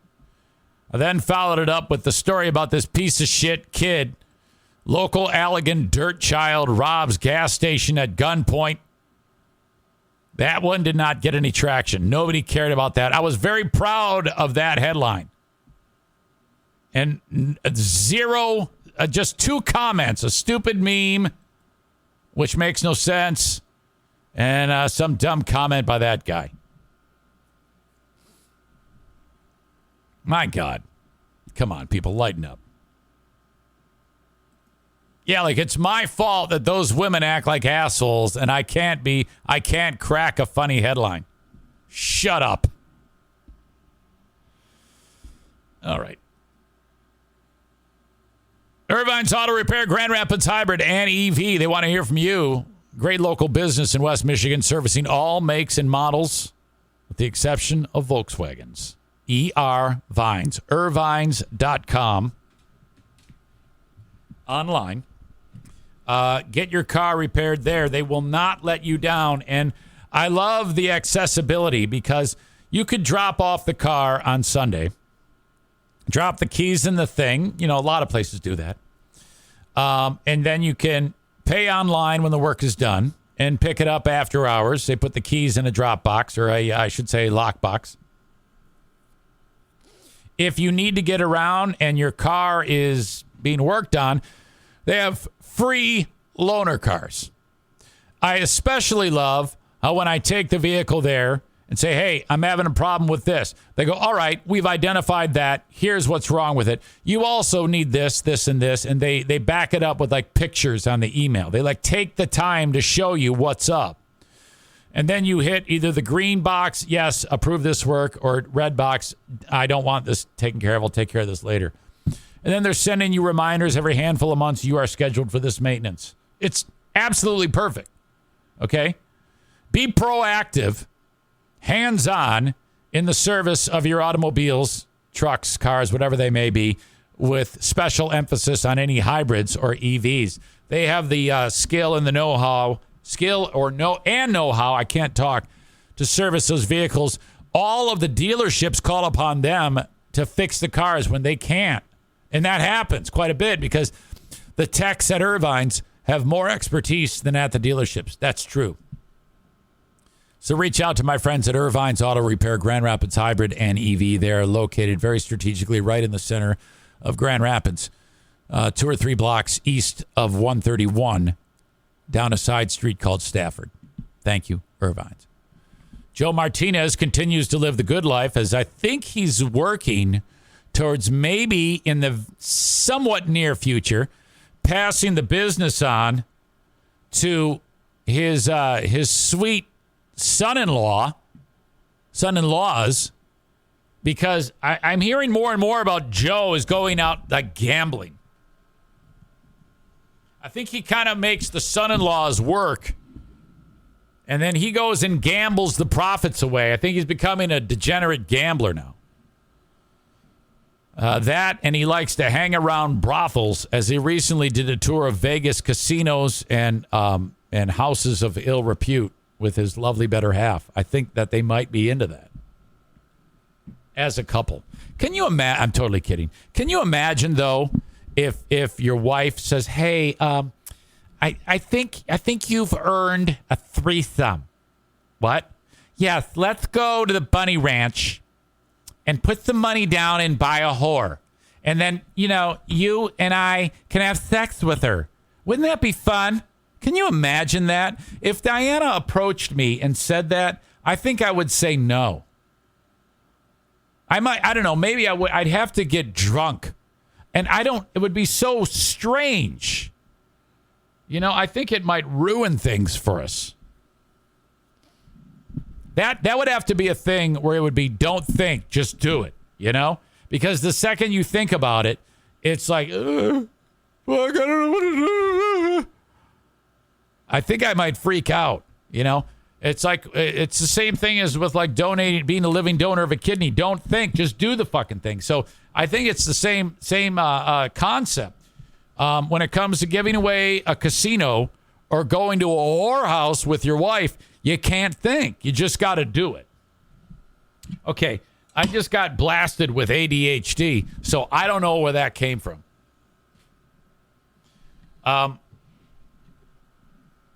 A&E Heating and Cooling. That's who you need to call. 616-516-8579. Say no to the dumbasses in their stupid tennis commercial with their hag mother. Welcome back, Kent County Health Department. Okay. There's a website you need to keep in mind.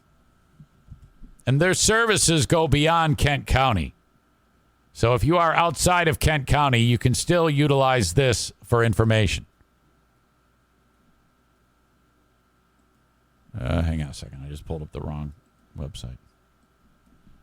I think I just pulled up a abortion clinic. All right. You go to accesskent.com.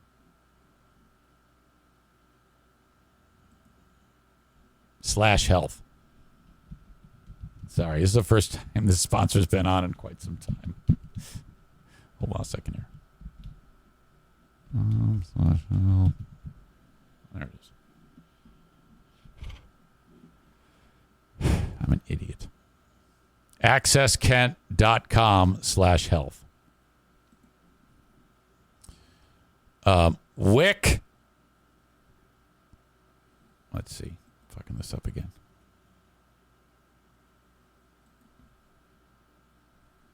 WIC. Immunizations, personal health services. That's what we focus on this show. I was given my marching orders. So if you go to accesskent.com/health, if you click on immunizations, obviously they're going to talk about COVID and flu vaccines, but the long list of preventable things that you or your loved ones can be immunized to. All right. All there on their website. If you need information about the WIC program to see if you qualify so that you can take advantage of, being able to feed your family. Don't have it where anybody's going hungry. WIC is set up for you to utilize. And all the information about it is right here. In addition, if you go to Personal Health Services, TB and STI, they don't call it STD anymore. They call it sexually transmitted infections. I don't know why they changed it, but they do. Obviously, a very real thing, especially among you Zaniacs, gonorrhea, chlamydia, and syphilis. Hang on, I'm talking about syphilis, which you no doubt have had at some point in your life. Were we just saying the same thing there, talking over each other? No. It's good. You were singing, and I was talking about gonorrhea. But I'll be with you. I'll be with you. You mean you look so amazing in that sundress? Oh, dear God. Fucking hate you. Yeah, you can sing that, but I can't fart. Oh, come on, man. You see how it is, folks? Rick can do whatever he wants, but I can't fart. Okay, so you've been at this a long time. What would you say if you were observing another show of any type on any platform and they were largely focusing on farting into the microphone? How would you feel about that? I would, I think you'd be looking down that big nose at him. Yeah, but that's not what I was doing. You weren't farting on a microphone? You said largely farting. Focus. I forgot what you just said, but you. Hey, let's go review the tapes of that week, several weeks ago, where it was like every half hour you were pulling it out. Like, there's got to be better content out there. There's a lot of shit to talk about, bro. Are you telling me that in 2 hours, if I farted once, that's too much? I think farting on a microphone is hacky. Well, what is it? You're saying several things. You're saying too much, and then in general, I mean, what? Are you telling me that if Joe Rogan once a month farted on a mic, you'd say, oh, hey, I can handle that? No, that would disgust me too. I'm not against farting. I fart all the damn time. No, you are against farting. My family hates me for it, but I don't do it in public. Everybody knows that you yell at your kids when they fart. No, I don't. My daughter does it and laughs her ass off when she does it. The whole audience is disgusted and angry at me because I let you run the show. Like I said before, you do what your audience wants you to do because that's what your job is. You want to keep the listeners happy and you want to gain more listeners. So if that's going to go over, then I encourage it. I just can't do it. I can't listen to that. All I know is I had to abandon it because you were so triggered. I don't like the word triggered, but okay. Why? What's the matter with triggered? Because I don't put myself in that category. I think it's a word. It's a word. Alludes to overreaction, and I don't think that's an overreaction. Well, so triggered is no good. So what word should we use? How about angry? I mean, I think that one fits me. Angry is okay. Yes. Triggered is not worse than angry. I just don't like it. I mean, I feel like a snowflake when you say triggered. I don't want to feel like a snowflake. Does anybody? Whatever. I get triggered all the time. I don't feel like a snowflake. I'm sorry if you're weak-minded. Okay. Okay. Well, hold that thought for a second. I gotta finish this sponsor. Yeah, okay? Go ahead. And this is the sponsor. Oh, never mind. I better not say that. Hold on. Okay, just hold that thought. Okay, so anyway, what I was getting at with the Kent County Health Department, I'm glad that they are here, and it's important to point out that June is HIV Awareness Month. Did you know that nowadays, you remember back in the olden days, if you were diagnosed with HIV, it's a death sentence. It's not like that anymore. Nowadays, if you take your medicine daily, the HIV can be so undetectable that you can go about a normal life, okay? That's important to know, but the thing is you must get tested. So the important thing to do is go to accesskent.com/health and click on the spot that I indicated right here, Personal Health Services, TB, and STIs, and get more information for yourself so you can know. And I appreciate the Kent County Health Department for being back on the show. It's been quite a ride for them the last 2.5 years. Rick, have we settled on a title for what we're about to do? On the what is it, 26th? No. Rick's Rants or Rickless Abandon. What do we? I like Rickless Abandon. Rickless Abandon, where Rick from TC Paintball spills his guts about things stuck in his craw. Now, baptism by fire. Is there anything on your mind right now that you've been giving thought to in the last days or weeks that you would like to air? Well, you kind of put me on the spot. I didn't realize we're doing this today. We talked about this a couple weeks ago, but we never set a date and time, so I don't have a notepad full of notes. No, but, I mean, that's bullshit. That's all bullshit. All you need to do is think about something on your mind in the past couple of weeks that you can't stand. Well, I mean, there's a lot going on in the news that, I mean, just straight up scary, and it's I mean, I can't stand it. I can't stand when kids get shot. I don't know what the answer is. I don't want to take guns away. Okay, yeah. I'll tell you what. I want to focus on the mental health aspect of it. Let me help you here. Okay. So no gun control. I'm not saying no gun control. I don't like knee-jerk reaction to things where where people talk about we need to take all the guns away. It's never going to happen. Like, most people that do bad with guns don't acquire them legally. So how does that help the situation at all? I want maybe background checks, and I really want to focus on the mental health problem. I mean, I think one of the biggest I don't know if it's overlooked, but it's not really talked about in your mainstream sources. And, what about a number of pills that are being prescribed every single day and the effect that's having on our society? I mean, it's undeniable. In the past week, 2 people bought legally, and then shot up the place, school and hospital. Yes, and yes. they. But I mean, we're talking about a crescendo of the problem at this point, right? Where we got to look at all the shootings and look at how all those guns were acquired, not just the last 2, but how all of them were acquired, and what the mental state of all these shooters were. And I think you're going to find a common denominator. What the hell was I going to ask you? Sorry, I just got distracted. Fuck. Oh, if your kids had a bigger defense, would you be okay with that?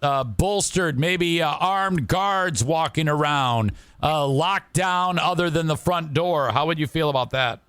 I'm okay with all of that.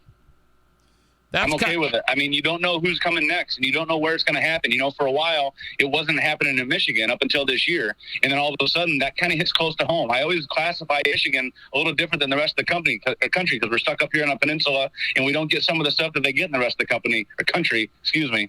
But, you know, when it happened over in Detroit, you know, that is creeping closer and closer to home. So it's like, man, it could happen here. It could happen to me. You know, I don't like taking liberties away, but I'm okay with securing the schools. I think that's what we should do. When I go pick my kids up, I pick my kids up on Wednesdays for paintball night, so they don't have to take the bus home. And, you know, I got to knock on the window, and they got to hit the button to open the door, and I got to walk in, and, you know, they got cameras and security monitors all over the place, so they know what's going on at the school. I think that should be how it is right now. It should be a lockdown at the school, and the kids should be protected. I mean, that's our most valuable resource. I agree with that, and I just recently here in Jenison, you know, they're constantly building athletic facilities. I want them to spend some cash on this exact thing that you're talking about. Yeah, I agree. You know, I think the argument there is the athletic facilities bring in money, so you got to spend money to make money there. But yeah, this is something that needs to come out of any budget anywhere to help, you know, help stop this, help slow it down, and then stop it altogether. Like these I don't know, wild cards, these outliers, these crazy individuals that think that this is their opportunity to unleash champagne on other people or to be remembered forever. I mean, they need to know that it's just not going to work.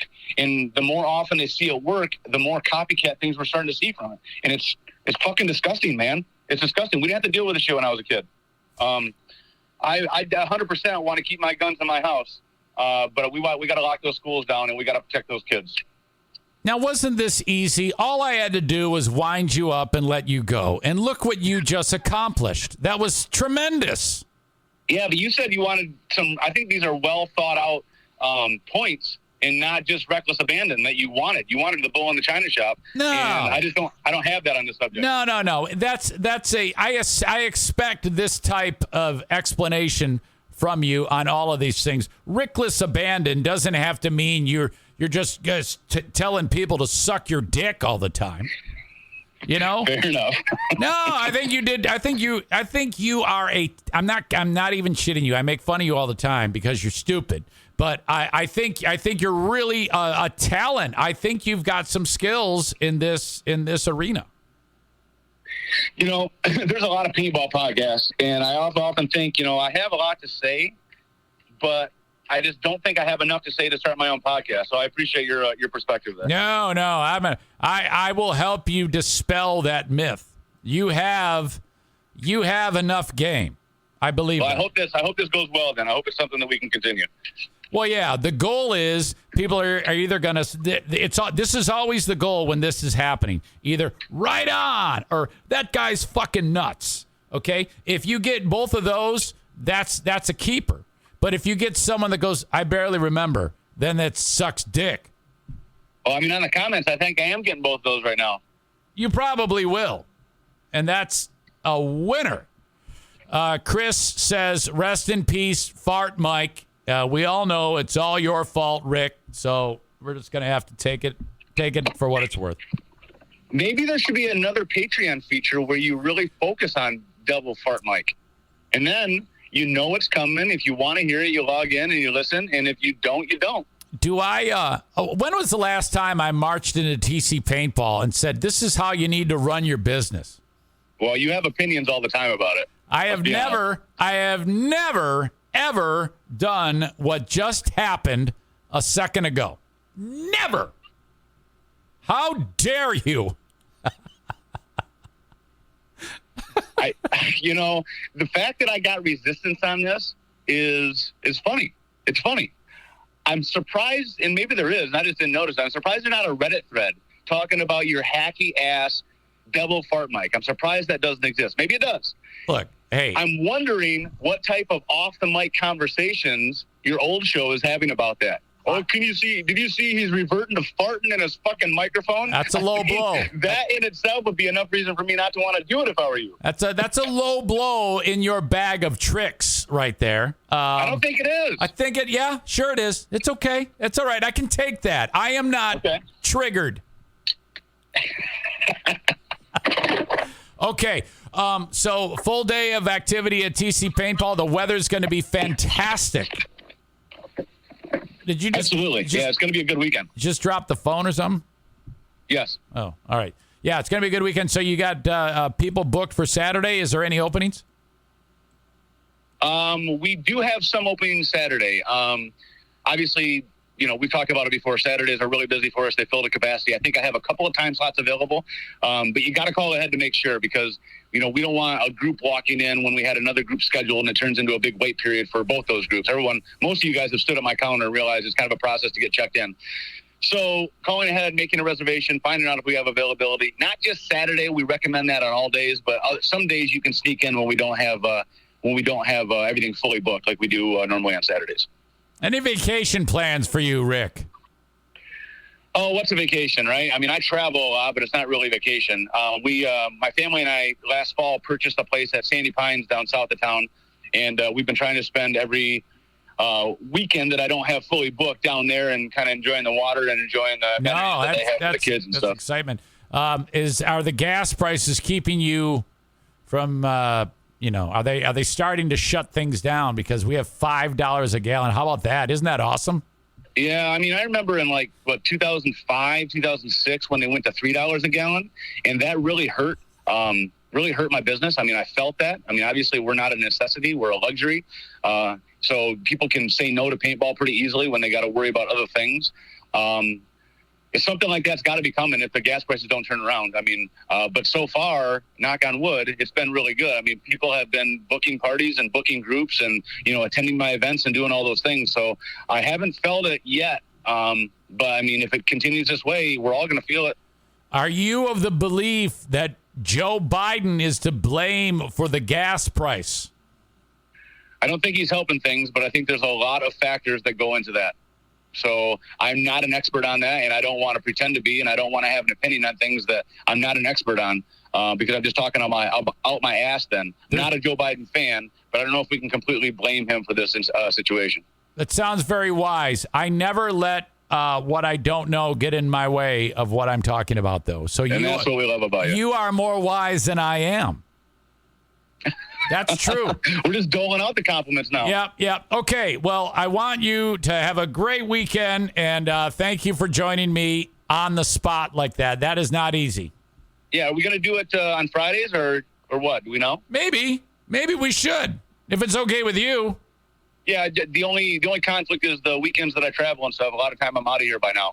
We'll figure it out. I'll do my best to have my phone on me. We'll figure it out. Thank you for making everybody either approve of what you're saying or hate you. Very good. Somewhere in between. All right. Talk to you soon. See you, man. Bye. There you go, Rick. See, he's good. I'm telling you, he has skills.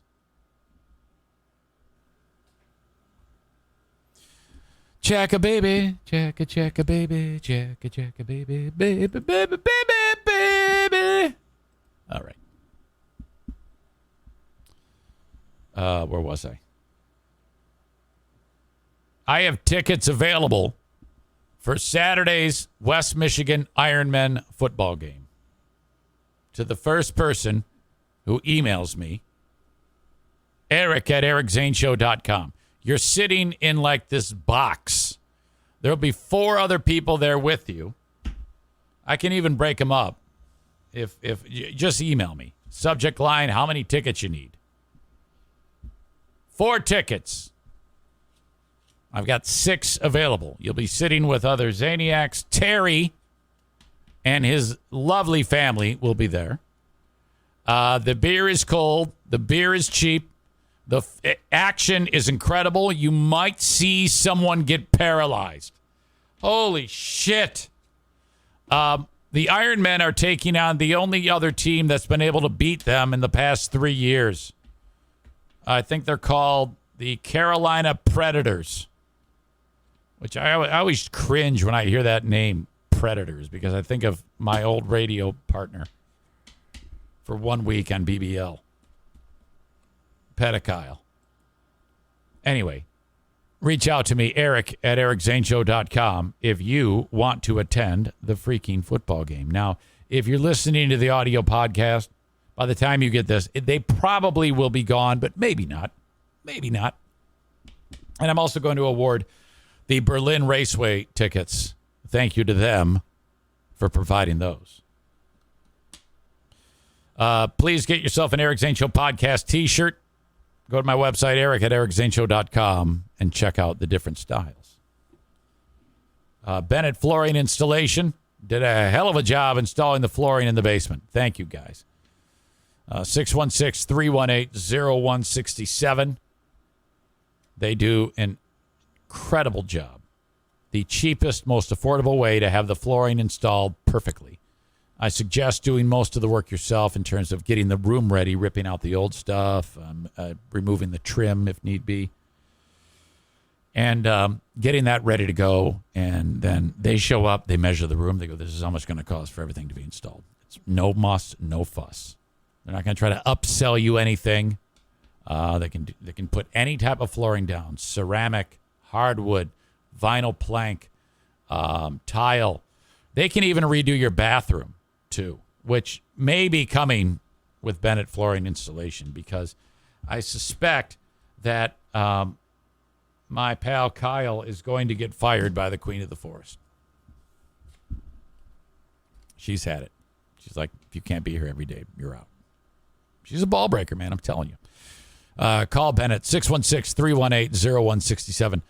Johnson Carpet One Floor and Home Discount Outlet. That's where I bought the flooring.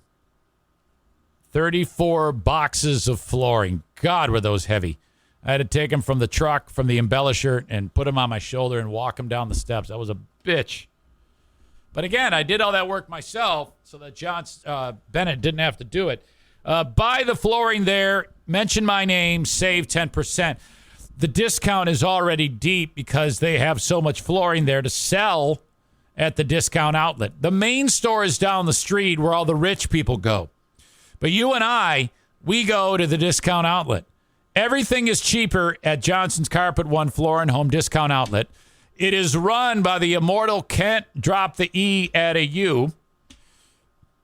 Josh is one of his staff who used to like me on the radio and for some reason doesn't listen to the podcast. Like, Josh, what the fuck are you doing? That's his name, isn't it? Josh? And then Aram, the Armenian giant, all 5'5" of them. He does the work of 10 men. It's one of two people I know named Aram. I bet no one in the world, at least no one in this podcast, knows two people named Aram. Kent might, if he knows Aram in Nashville and his co-worker Aram, both Armenian legends. Go to Johnson's. Ugly building, small sign on Chicago Drive behind Little Caesars. I'm not going to eat today because at 6, I'll be at Bosco's Pub for the pre-orgy meal. Bosco's Pub, part of Terrace Square. Sexy voice Andrea arranged this thing, and I see the usual suspects will be there. It is time for you to try a Luigi. Oh, God. So I eat that, and then I don't have to eat for the weekend. Ridiculous. Bosco's Pub, part of Terrace Square. Go there for lunch or dinner in Hudsonville, Michigan. They're closed on Sundays. And they need staff. You can work there. Starting pay for a cook is $15 if you're no experience to $22 if you're experienced. You're making burgers, quesadillas, and chicken fingers. That's fucking sweet. Bosco's Pub, Hudsonville, Michigan. That's my time on the show today. It's been an exceptional week, and I thank you for being part of it. I've got the asshole of the day coming up here. But getting back after it after that time off, it sure was fun. I appreciate you. Short week, Tuesday to Friday. I've got some things I have to publish today. I have to publish the Lost Zane recordings.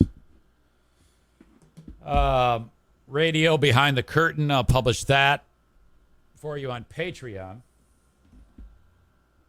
Now all we need is an asshole of the day. By the way, yesterday I followed up my 14 Nutter Butter consumption evening 2 nights ago. Last night, it was just a can of tuna fish with some crackers. But I think I ate way too many of the crackers. And for dessert, only 2 Oreos. The question is asked, why do you keep that shit in your home? Well, I keep it in the home because when I want to eat 14 Nutter Butters, I know they're there. Why else?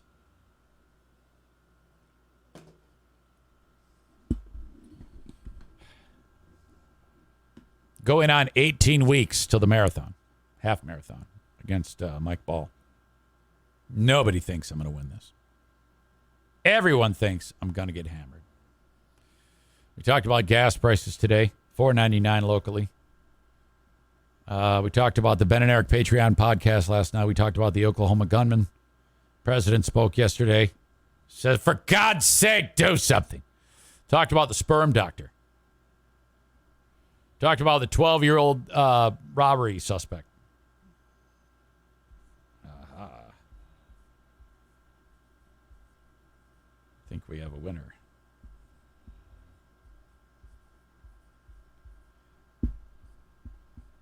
That is going to do it.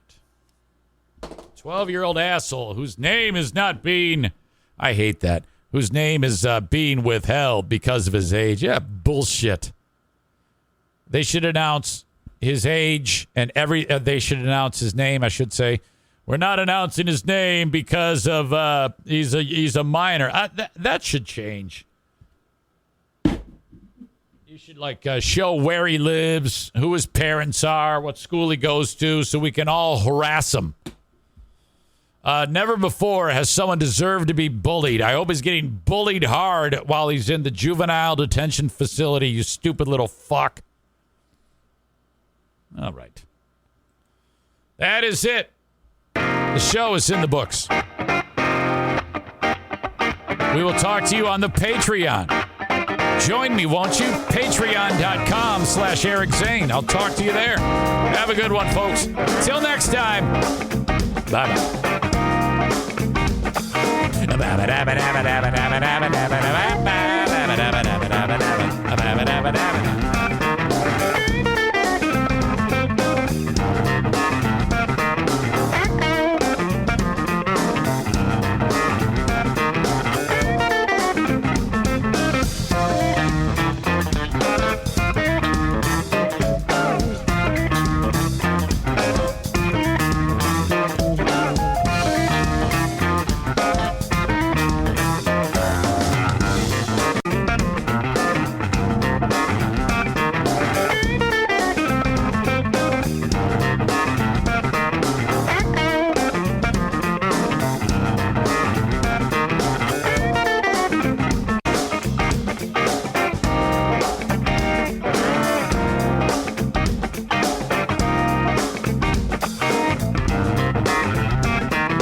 You're finally at that hot new spot, the one your friends keep raving about, sitting across from your date. It's going... Another round? Really well. And that dish you've been dying to try, oh, it's headed your way. You can smell it, hear it sizzling fresh off that skillet as it comes closer, and served. Go ahead, enjoy. After your phone sneaks a bite first. When you're with Amex, it's not if it's going to happen, but when. American Express. Don't live life without it. Target has Laundry Day covered because they offer a great selection of concentrated Tide Pods to help with all your laundry needs. Tide Pods clean, freshen, and help rejuvenate your clothes with odor fighters and stain removers. Did you know Tide Pods clean better than the leading liquid bargain detergent? Tide Pods are powerful enough to make your whites white and your brights bright, even in cold water. Just toss in 1 Tide Pod for small loads, 2 for medium, 3 for large. It's that easy. For great value and convenient pickup options, get Tide Pods today at Target.